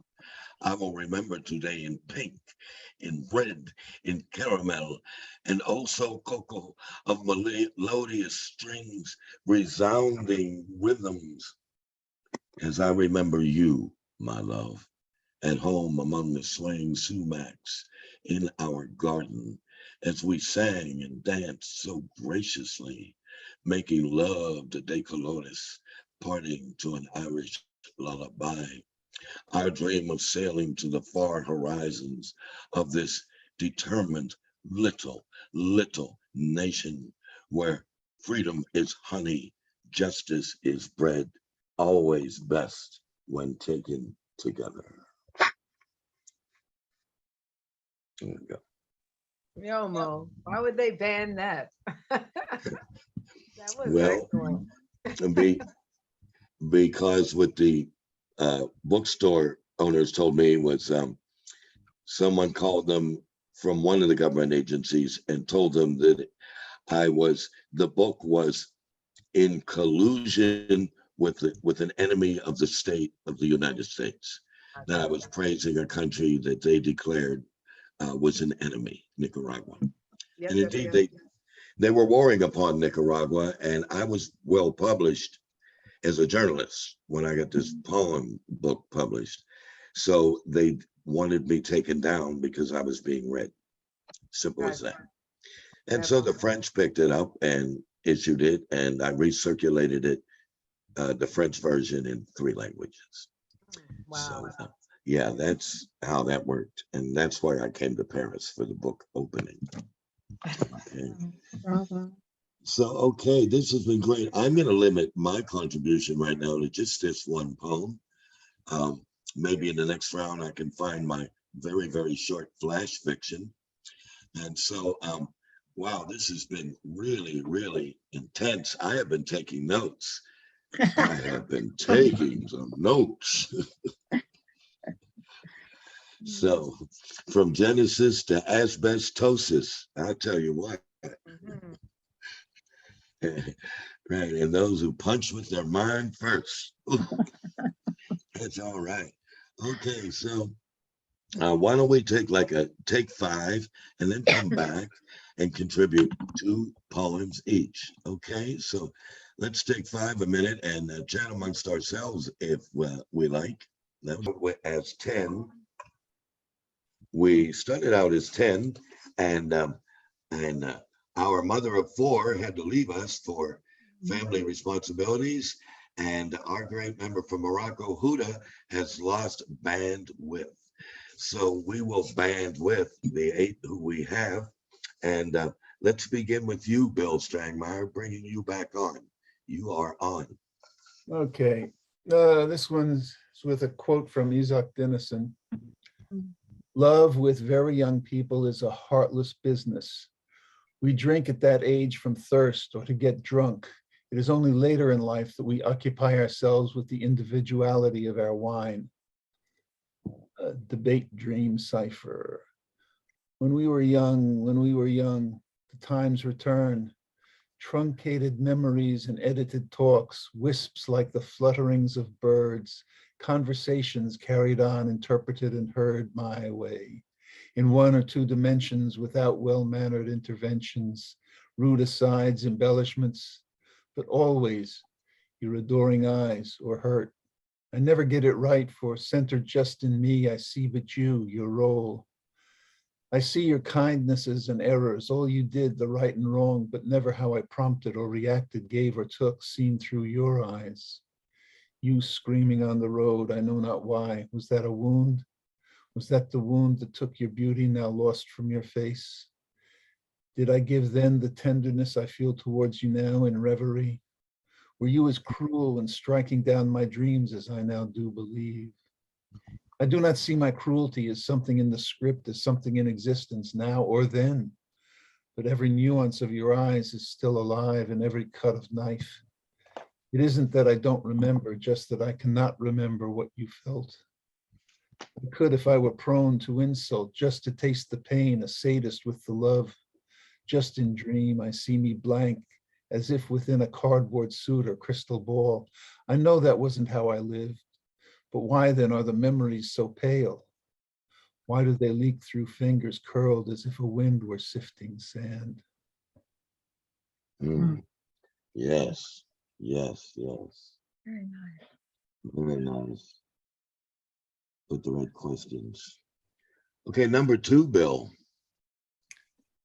Okay, another quote from Isak Dinesen. She's my favorite writer. Man reaches the highest point of lovableness at 12 to 17, to get it back in a second flowering at the age of 70 to 90. Believer, believer. If all things needed come together, if we both feel that music well, there can be a countryside that's free from doubt. Our needs, if dishonored, skew the world. The music must be heard and danced, and doubt must be abandoned on the road. The world we choose must mock the law, must dance against the gnomish taint, abandon all the churchly strictures laid. The laws they use to sculpt their life are gnomically entwined with lack, restricting all that seems like youth or love. But sculptors, we of our own needs will lack no music when we wish to love the youth sometimes denied in all who are alive. No. Yes, yes, yes. Okay. Wow, reaching out there deep, Billy. Thank you. Thank you. Thanks, Mom. All right. So now we're going to go to Laura. We're going to go to Austria and hear from Laura. Thank you, Mo. And thanks, Bill. Those were great again. And I'm Yes. reading an Isaac Dinesen now. I really like her work too. In fact, I've stretched it out so it won't end. keep reading other stuff in the middle. So these are going to be, you can see, the same theme as I ended with before. And this is called Dear Ghana. Dear Ghana, please don't go home if they're bombing your hive. Don't pack up your bags, don't pack up the cat. He's still got trauma from 5 weeks back. Don't sleep in a wrinkle, don't drink whiskey when blue, don't travel too soon, don't watch awful news. Don't turn on your son, he wants you alive. Stop, Ghana. Don't pack up your bag, don't pack up the cat, don't go to Kharkiv, it's strewn with the dead. Don't hold your hand like a gun to your head. Don't pull the trigger, I don't want to see that again. Don't get on that bus, don't board the next train, unpack your bags, free your poor cat, give Jerry a pat, tell him it's not bad as all that. Yes, Ghana, sit down and eat. We've set a place for you here. Sit down and think we're together, it's enough. Sit down and know we're all people, it's clear. We can even be kind. We can sit and eat meals and go on with our lives. Live here, live here, Ghana. Give yourself this new chance to live without fear, to learn, to survive. To learn to live without fear. To live without fear. Yes. All right. Number 2, Laura, Okay. please. This is, I can get on there and stay. Yeah. This piece was inspired by an article in Associated Press about a woman named Natalia. A woman is like the neck of the head, says Natalia, standing in a military tent in high heels, a lovely red dress, addressing medical needs. As a volunteer in Ukraine, she moves everything. Why should a woman hold the knife? Because comfort is not a word that sat in that room. Meanwhile, Ludmila is back in Kharkiv in her apartment with boarded up windows. A woman is the neck of the head, says Ludmila, who returned to take care of her aging parents, where the young woods still stand, breathing timidly, where the dirt path still waits with bated breath.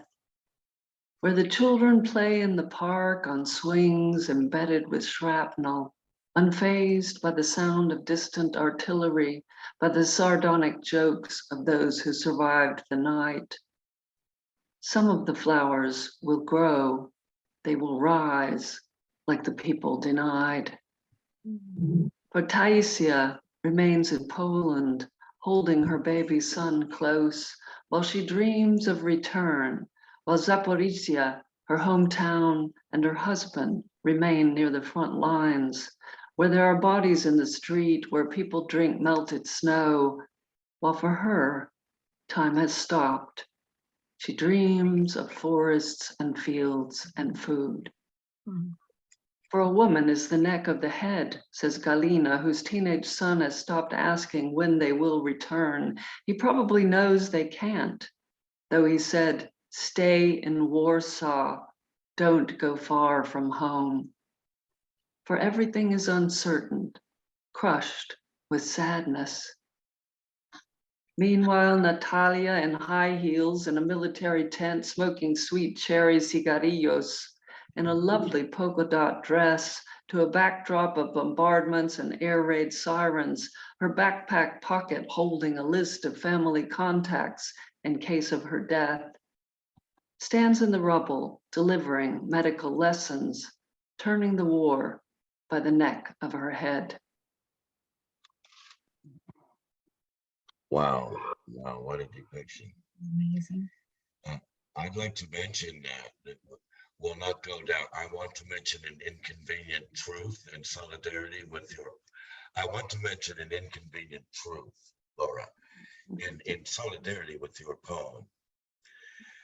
I have been listening to accounts from Eastern Ukraine, the Russian speakers. 10,000, mostly civilians, have been killed indiscriminately by the Ukrainian military. So you see the butchery is going on both sides. The butchery is happening on both sides, but we're only allowed to know about Russian atrocities and not about the 10,000 dead Russian speakers in the breakaway republics. Yeah, and so the narrative declares that that's somehow absent, but it's not. And that's one of the reasons why they're still warring in the breakaway republics to remain independent.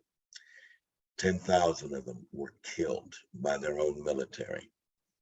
And the other thing is, you talk about Kharkiv, okay, right. When the Ukrainians went in, and reports are most of those soldiers are now NATO, they've been recorded as speaking in American and British accents.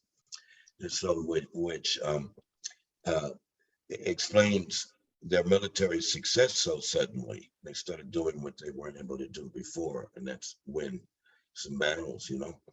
Anyway, so they're NATO troops, which is also being hidden from the narrative, even though they've been recorded. This is getting very dangerous, even more dangerous over there, you know. That's, well, all these young boys dying for what? You know, that's on both sides. For what, you know? But it is presented as a one-sided picture because it's popular to hate all things Russians. And I hate war, not all things Russian. So end of my editorial on that, you know. Anyway, please go on with your next. That was 2, Mo. Oh, okay, that was 2. Well, thank you. And whoa, all right. So we will now go to Sophie, please. Sophie, hello. All right. I'm going to read 2 poems. One is called Child of the Moon. It got published in the Dragonflies and Fairies Anthology by Arizona Sovereign Press this summer. Yes. So, I am a child of the moon, glorious fairy body of ivory and twilight shadows, pearlescent curves, pure rays of light emanating as wings, glorious, glittering, gleaming, spreading into the mattress of the evening expanse, shape of humans' dreams and poetry, with veins of indigo, violet, ultramarine, breaths of sleep and of sweet dreams, seducing wanderings of the midnight hour, tremulous drops in the sky, of stars' hopes and moon's tears, I am a child of the moon and a goddess of my small realm within a kingdom of eternity. That's it. It's a short one. Yeah. All right. Put it out there, Sophie. Be a child of the moon. All right. So what would be next, Sophie? Next is gift card to life. I was given a gift card to life with no instructions, no guidelines, besides the tiny inscription that stated, "Don't go for a tantivy around the little and small moments." That gift card becomes embedded in the soul, in the veins, until the ink of knowledge is absorbed in every pore, every cavity, with every passing year. Sage words, school, own earned experience don't seem to disambiguate of a complicated ordeal that it means to exist. I wish there were a dictionary for each milestone, a thesaurus for radiant moments, a whiteout for painful traumas, an encyclopedia of moments lived that seem momentous to me, but are shared by all of humanity. Life becomes more of a reference book year after year, with sections worth visiting often, others much less. It is created for sheer self-creation. You are your own guide, your own explorer, checking into stores you don't know where the you that is the gift will be accepted. In some, you will be rejected, and that is all right. In others, you will spend little eternities and glean all that is offered. In a few, you will browse, put things back, and come out with your value intact. At the end of life, I shall be of unlimited value, the only item that has as much value as it gives back, and so shall you. That's it. Here, here. And all right. Great. Great. Nice. Thank you. And congratulations for getting them published in Arizona in that press. Thank you. Yeah, All right. very happy. Okay. So now we're going to go to back to Queens, New York, and invite on Lydia. Hello, Lydia. Oh, okay, I only have one little thing to end because my phone is real low, so I'm just gonna end with this, okay? Oh, okay. For to sum it all up. Can you hear me? Okay.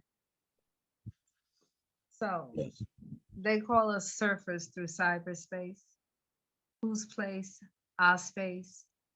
The poet's solar plexus to joust and bounce about with rhymes and rhythms, poetic collaborations and improvisations and inflections, symbolic diversity and cultural unity, flipping words like birds, floating notes out into the universe, unedited, unrehearsed, morph synergy. We are bohemian poets of this century, millennium.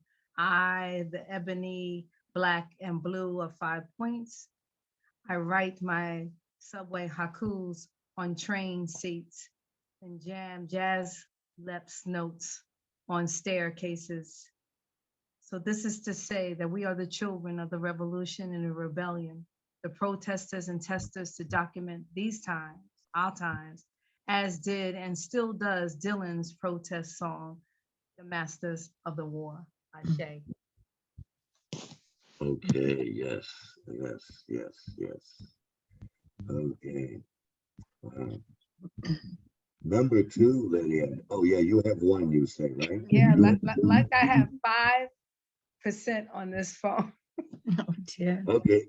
I was Yeah, just going to encourage you to read 2 before the battery died, but if not, your call. It's your call. Yeah, I'm gonna hang on to hear someone else if as long as it stays. I'll stay into the end and hear everyone. Well, that's nice of you, and thank you. Now, and if I go out, you just know I send my peace and blessings and welcome to everybody on here, and always fabulous to hear all of you. Really wonderful today. So I'll just be Yeah. quiet right now. We're on another blue. Okay, then let's move on now. And now we want to go to San Francisco and bring back on Dave Wilson or Dharma Day. Mr. Rorschach channel, you're on.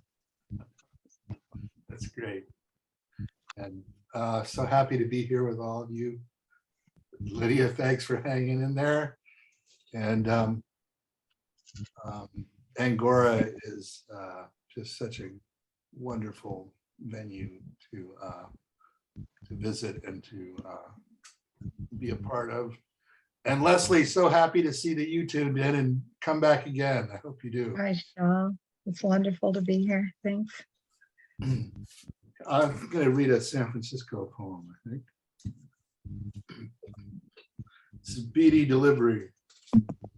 Quicksilver's messenger service proudly waved a day-glow flag from the rooftops downtown when the freak rainbow power wave first rippled out from San Francisco. In North Beach, the clever beatniks with glee put on their beads and feathers, or dressed in gray to lead the way, sat drinking coffee in smoke cloud hangouts, dark American poetry mumblings. This account, of course, just so much mythological fanaticism. I wasn't there. I was a kid playing across the bay in a East Bay subdivision. Now I'm here riding express elevators through the science fiction buildings, steel glass, marble, mirrored lights. The bicycle messengers, new freak power manifestors, tear through town.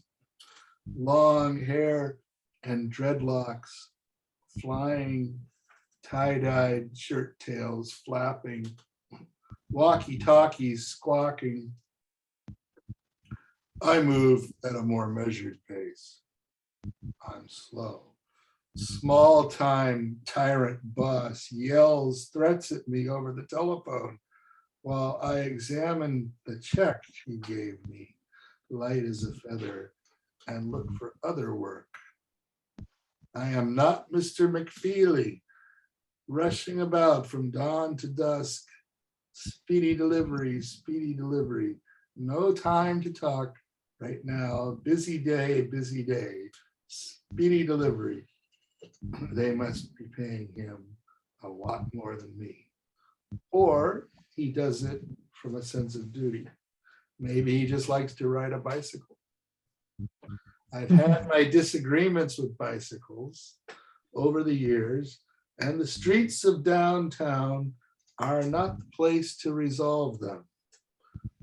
Instead, I ride the bus all day, learning the schedules and the lines, riding from the bank zone to the Mission, back across town to Fisherman's Wharf, seeing all sorts of people, holidays, shoppers, lugging bulging bags of consumer goods, young and old people, poor folks, and quote, upwardly mobile, unquote, urbanites. There's two black dudes hanging out on 3rd Street under the freeway, and they're drinking Thunderbird and listening to the Grateful Dead on a boombox. This must be 1987. A few lines hastily scrawled in a notebook before reaching the transfer point. Jump off the bus and on to the next one, flashing the driver my fast pass. Indeed, flash that driver what you got, Dave. I paid my fare already. That's great. Ride that rainbow freak power wave. All right. Whatever decade it happens to be. So Okay, number 2.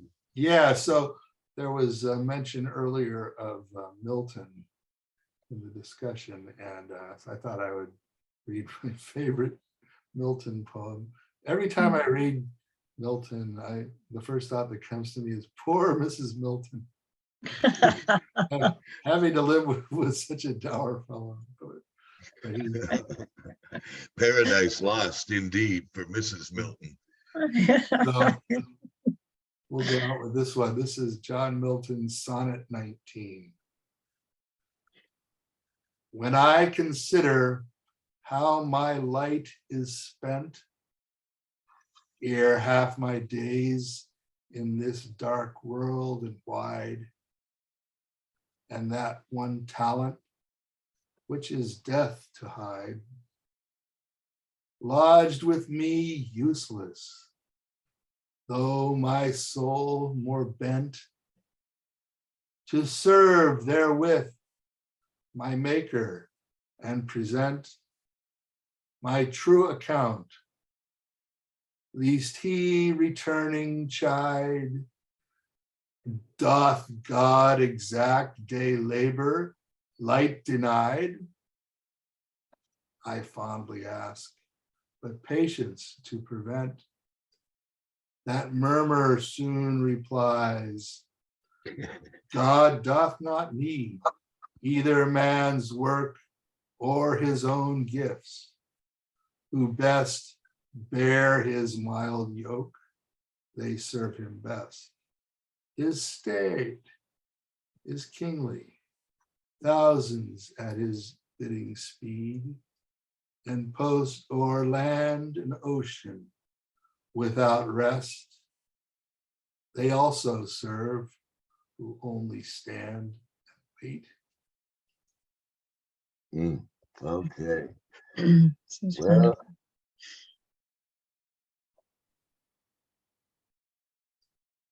Well, there you go. That shut Mo right up. Get back on the audio there, Mo.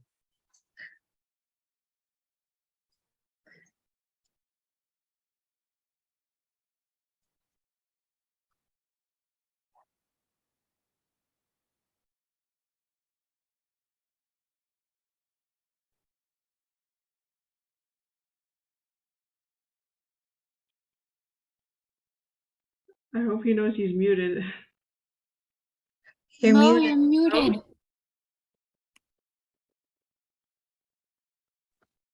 well, now, see, I told you I could multitask. And there's a demonstration, boss. Do I get the job now? Can I work for NASA? Okay, what I was gonna say simply is now we can invite back on again Claire Andriani for her two pieces. Oh, Hello, invite, guys. I said inviting back Claire Andriani. There we go. Yes.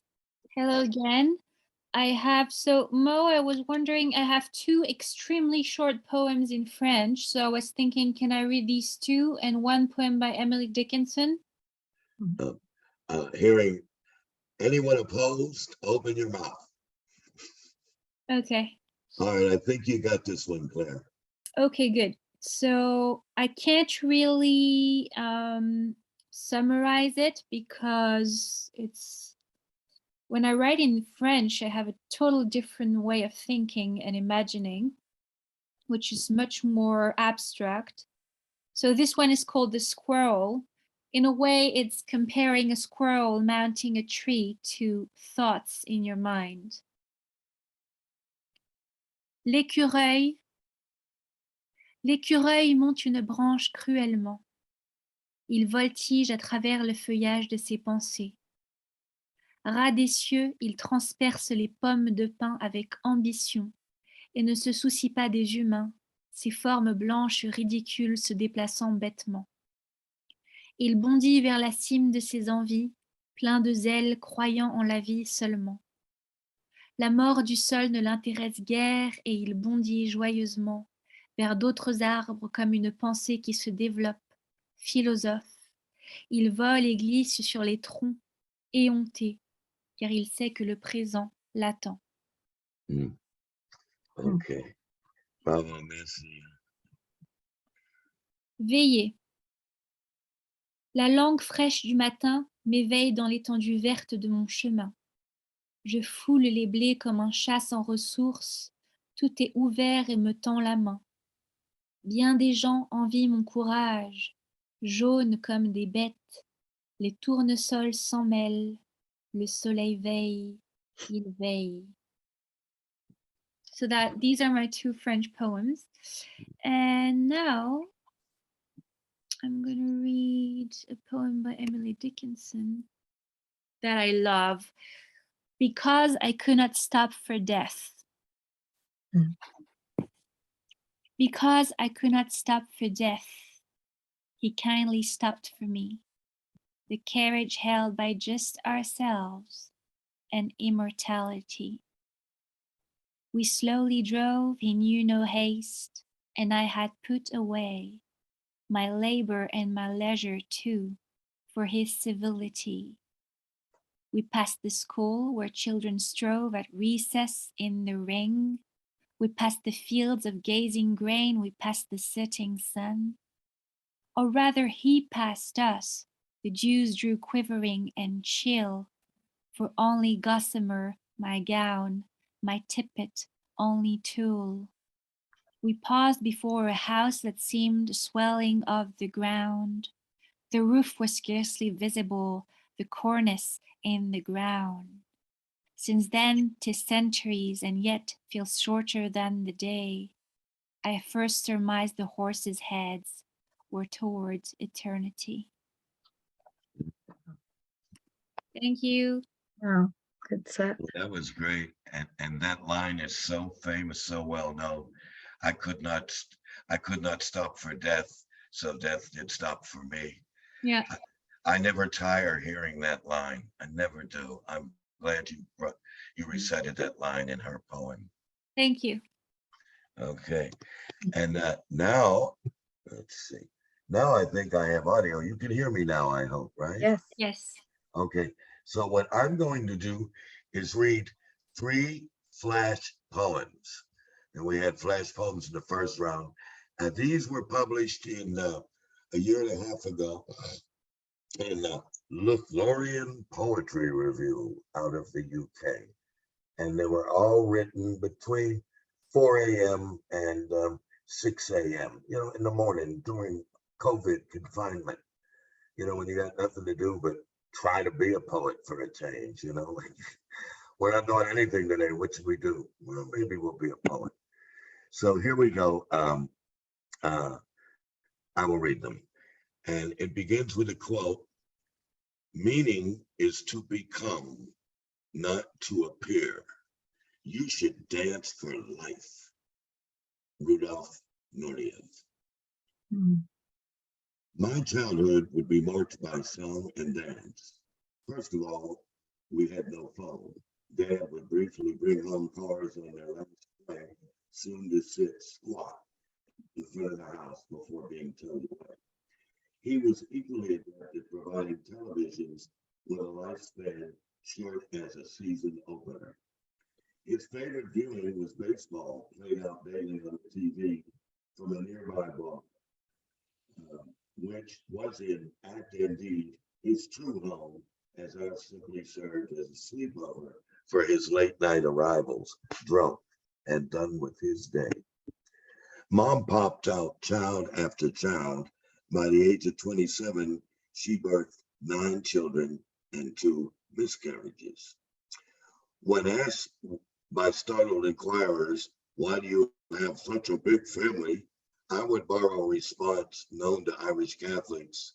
Our TV broke. Lacking the amenities common to lower class families, we did, however, possess 2 cherished instruments, a radio and a record player. And from morning through late night, music accompanied and orchestrated our innocent young lives. Never a dispute over which station to listen to. Mom fixed the dial to a popular AM station that churned out all the leading tunes of the day, rhythm and blues, rock and roll, and country. Thus, my initiation to 3 music genres that shaped my ears and learned movements for life to follow. The fusion would lead me by curiosity to discover jazz, bossa nova, flamenco, and Bach. Mom herself was a diehard fan of radio play and a very nimble dancer. Confined to a cramped, crowded, cluttered house, she both coped and celebrated to music. Sweeping floors, doing dishes, chasing kids, washing clothes. She did sing along and swing along and sway each way to the hits of the day, known as Top 40. Instinctively, we followed suit, singing out of key, imitating mom's steps. In the hot seasons with windows open, we could be heard in chorus belting out the likes of Elvis, the Beatles, Fats Dominoes, and that song mom liked, Let the Little Girl Dance. I think I was 10 years old when I procured my own radio, a glowing tube-lit Zenith. I sat next to my bed. On Sunday nights, the airwaves were relaxed, and I picked up shows from Buffalo, Fort Wayne, and New York City. Listening, I felt joined to a larger world, an ambition I was fixed on, confident that I would future grow to reside in. Books served to detail my knowledge of past and present that I aimed to curate. From these formative years, at the age of 12, I attended my first dance at a nearby church hall. The DJ announced a dance contest. I took a dance partner, and off we went, gyrating, my grease-loaded hair dripping like a petroleum spill. Da, da, da, da. I won the dance contest. The prize, a Beatles album. Chivalrous, I handed it to my cute little Italian partner. Cheers and applause. Local boy makes good. After the dance, I flew home excited to tell mom I had won a dance contest, my pride ebbing, sharing the news with her. And she asked, "Where's your album, honey?" Well, I gave it to the girl, mom. And she smiled, saying, "That's nice." I blushed for a moment in her presence. It was as if she had won the dance contest. And she said, "Show me how you do it, son." Suddenly embarrassed and shy to demonstrate in front of my teacher, my mother, hesitantly, I made a few awkward steps. Mom slapped me over the hip, saying, "Come on, honey, let me see you really do it." And she strode over to the radio. In a raised voice that captured my feelings, she hollered, "Let it go, turn it up." So that's number one. Number two, at 10 years old, directly behind our ramshackle house, the tracks, a diesel pulling 74 freight cars, its fumes invading my bedroom, distasteful to the tongue. A wake-up stimulant way past midnight.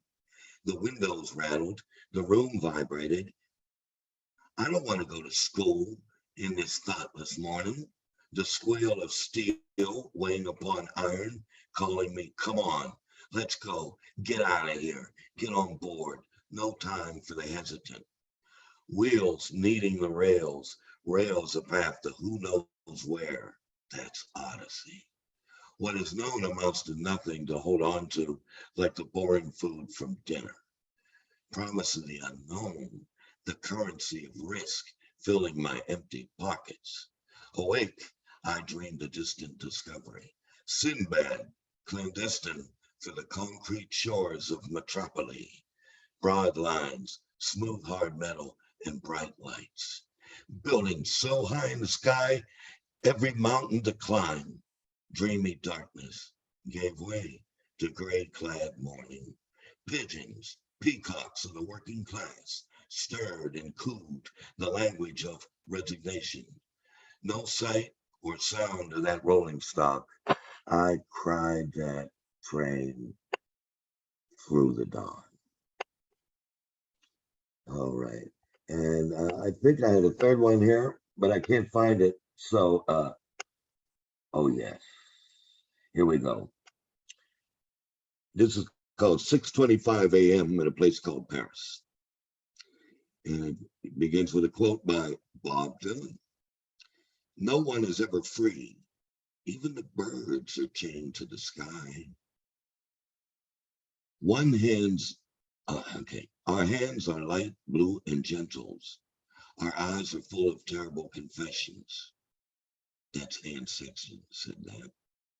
"My soul has grown deep like the rivers, said Langston Hughes. Obese from experience, the gut of my mind.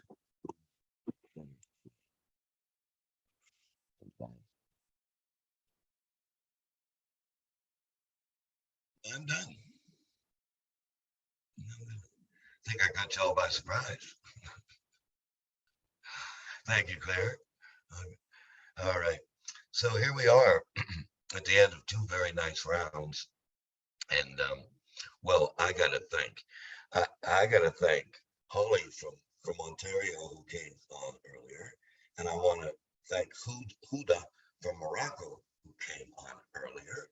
And then I wanted to thank another first timer, Leslie Constable. Let's thank first timer Leslie. Thanks, first timer Leslie. Thank you.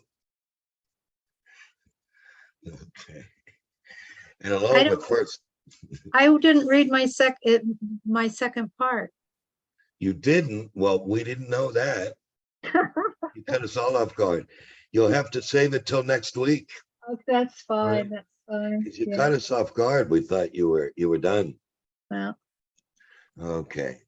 Well, at this point, let me continue the thank yous. I want to thank Sophie Posey, and I want to thank Dharma Dave Wilson and Claire Andriani and Laura Gravel, and I want to thank Bill Strangmeyer. I want everybody to thank everybody. Thank you. thank you, everyone. Thanks, Yeah. everybody. Thank you, Thank everybody. you. It's your, thank you all. And Thank you. Great as I Thank you do every all. week, Leslie, I write a little review of our session. And again, very difficult because it's so jam-packed with things that should be quoted and discussed. But I do a little roundup, and then I affix a song that in some way has some relevance to what we did. So Cool. I'll be doing that when we go offline. So again, everybody, next week I will be in Sevilla, in Seville, Spain. I will be on stage. I will be doing a concert with a flamenco quartet. Mhm. And so it is flamenco jazz. You can guess who is not doing the flamenco. So I will try my best to fit in because flamenco jazz has rooted itself over the last 10 years in the Gitano region, in the south of Spain, where the young players wish to integrate jazz into their performances. So that's what I'm going to do. And I think I'll be on and you will be notified. So again, everybody stay well and enjoy your other sessions and your publications and everything that you're doing so well. I just got to love Angora poets. So does that mean that there is no Angora Poets next Sunday? Well, I'm going to react from Seville.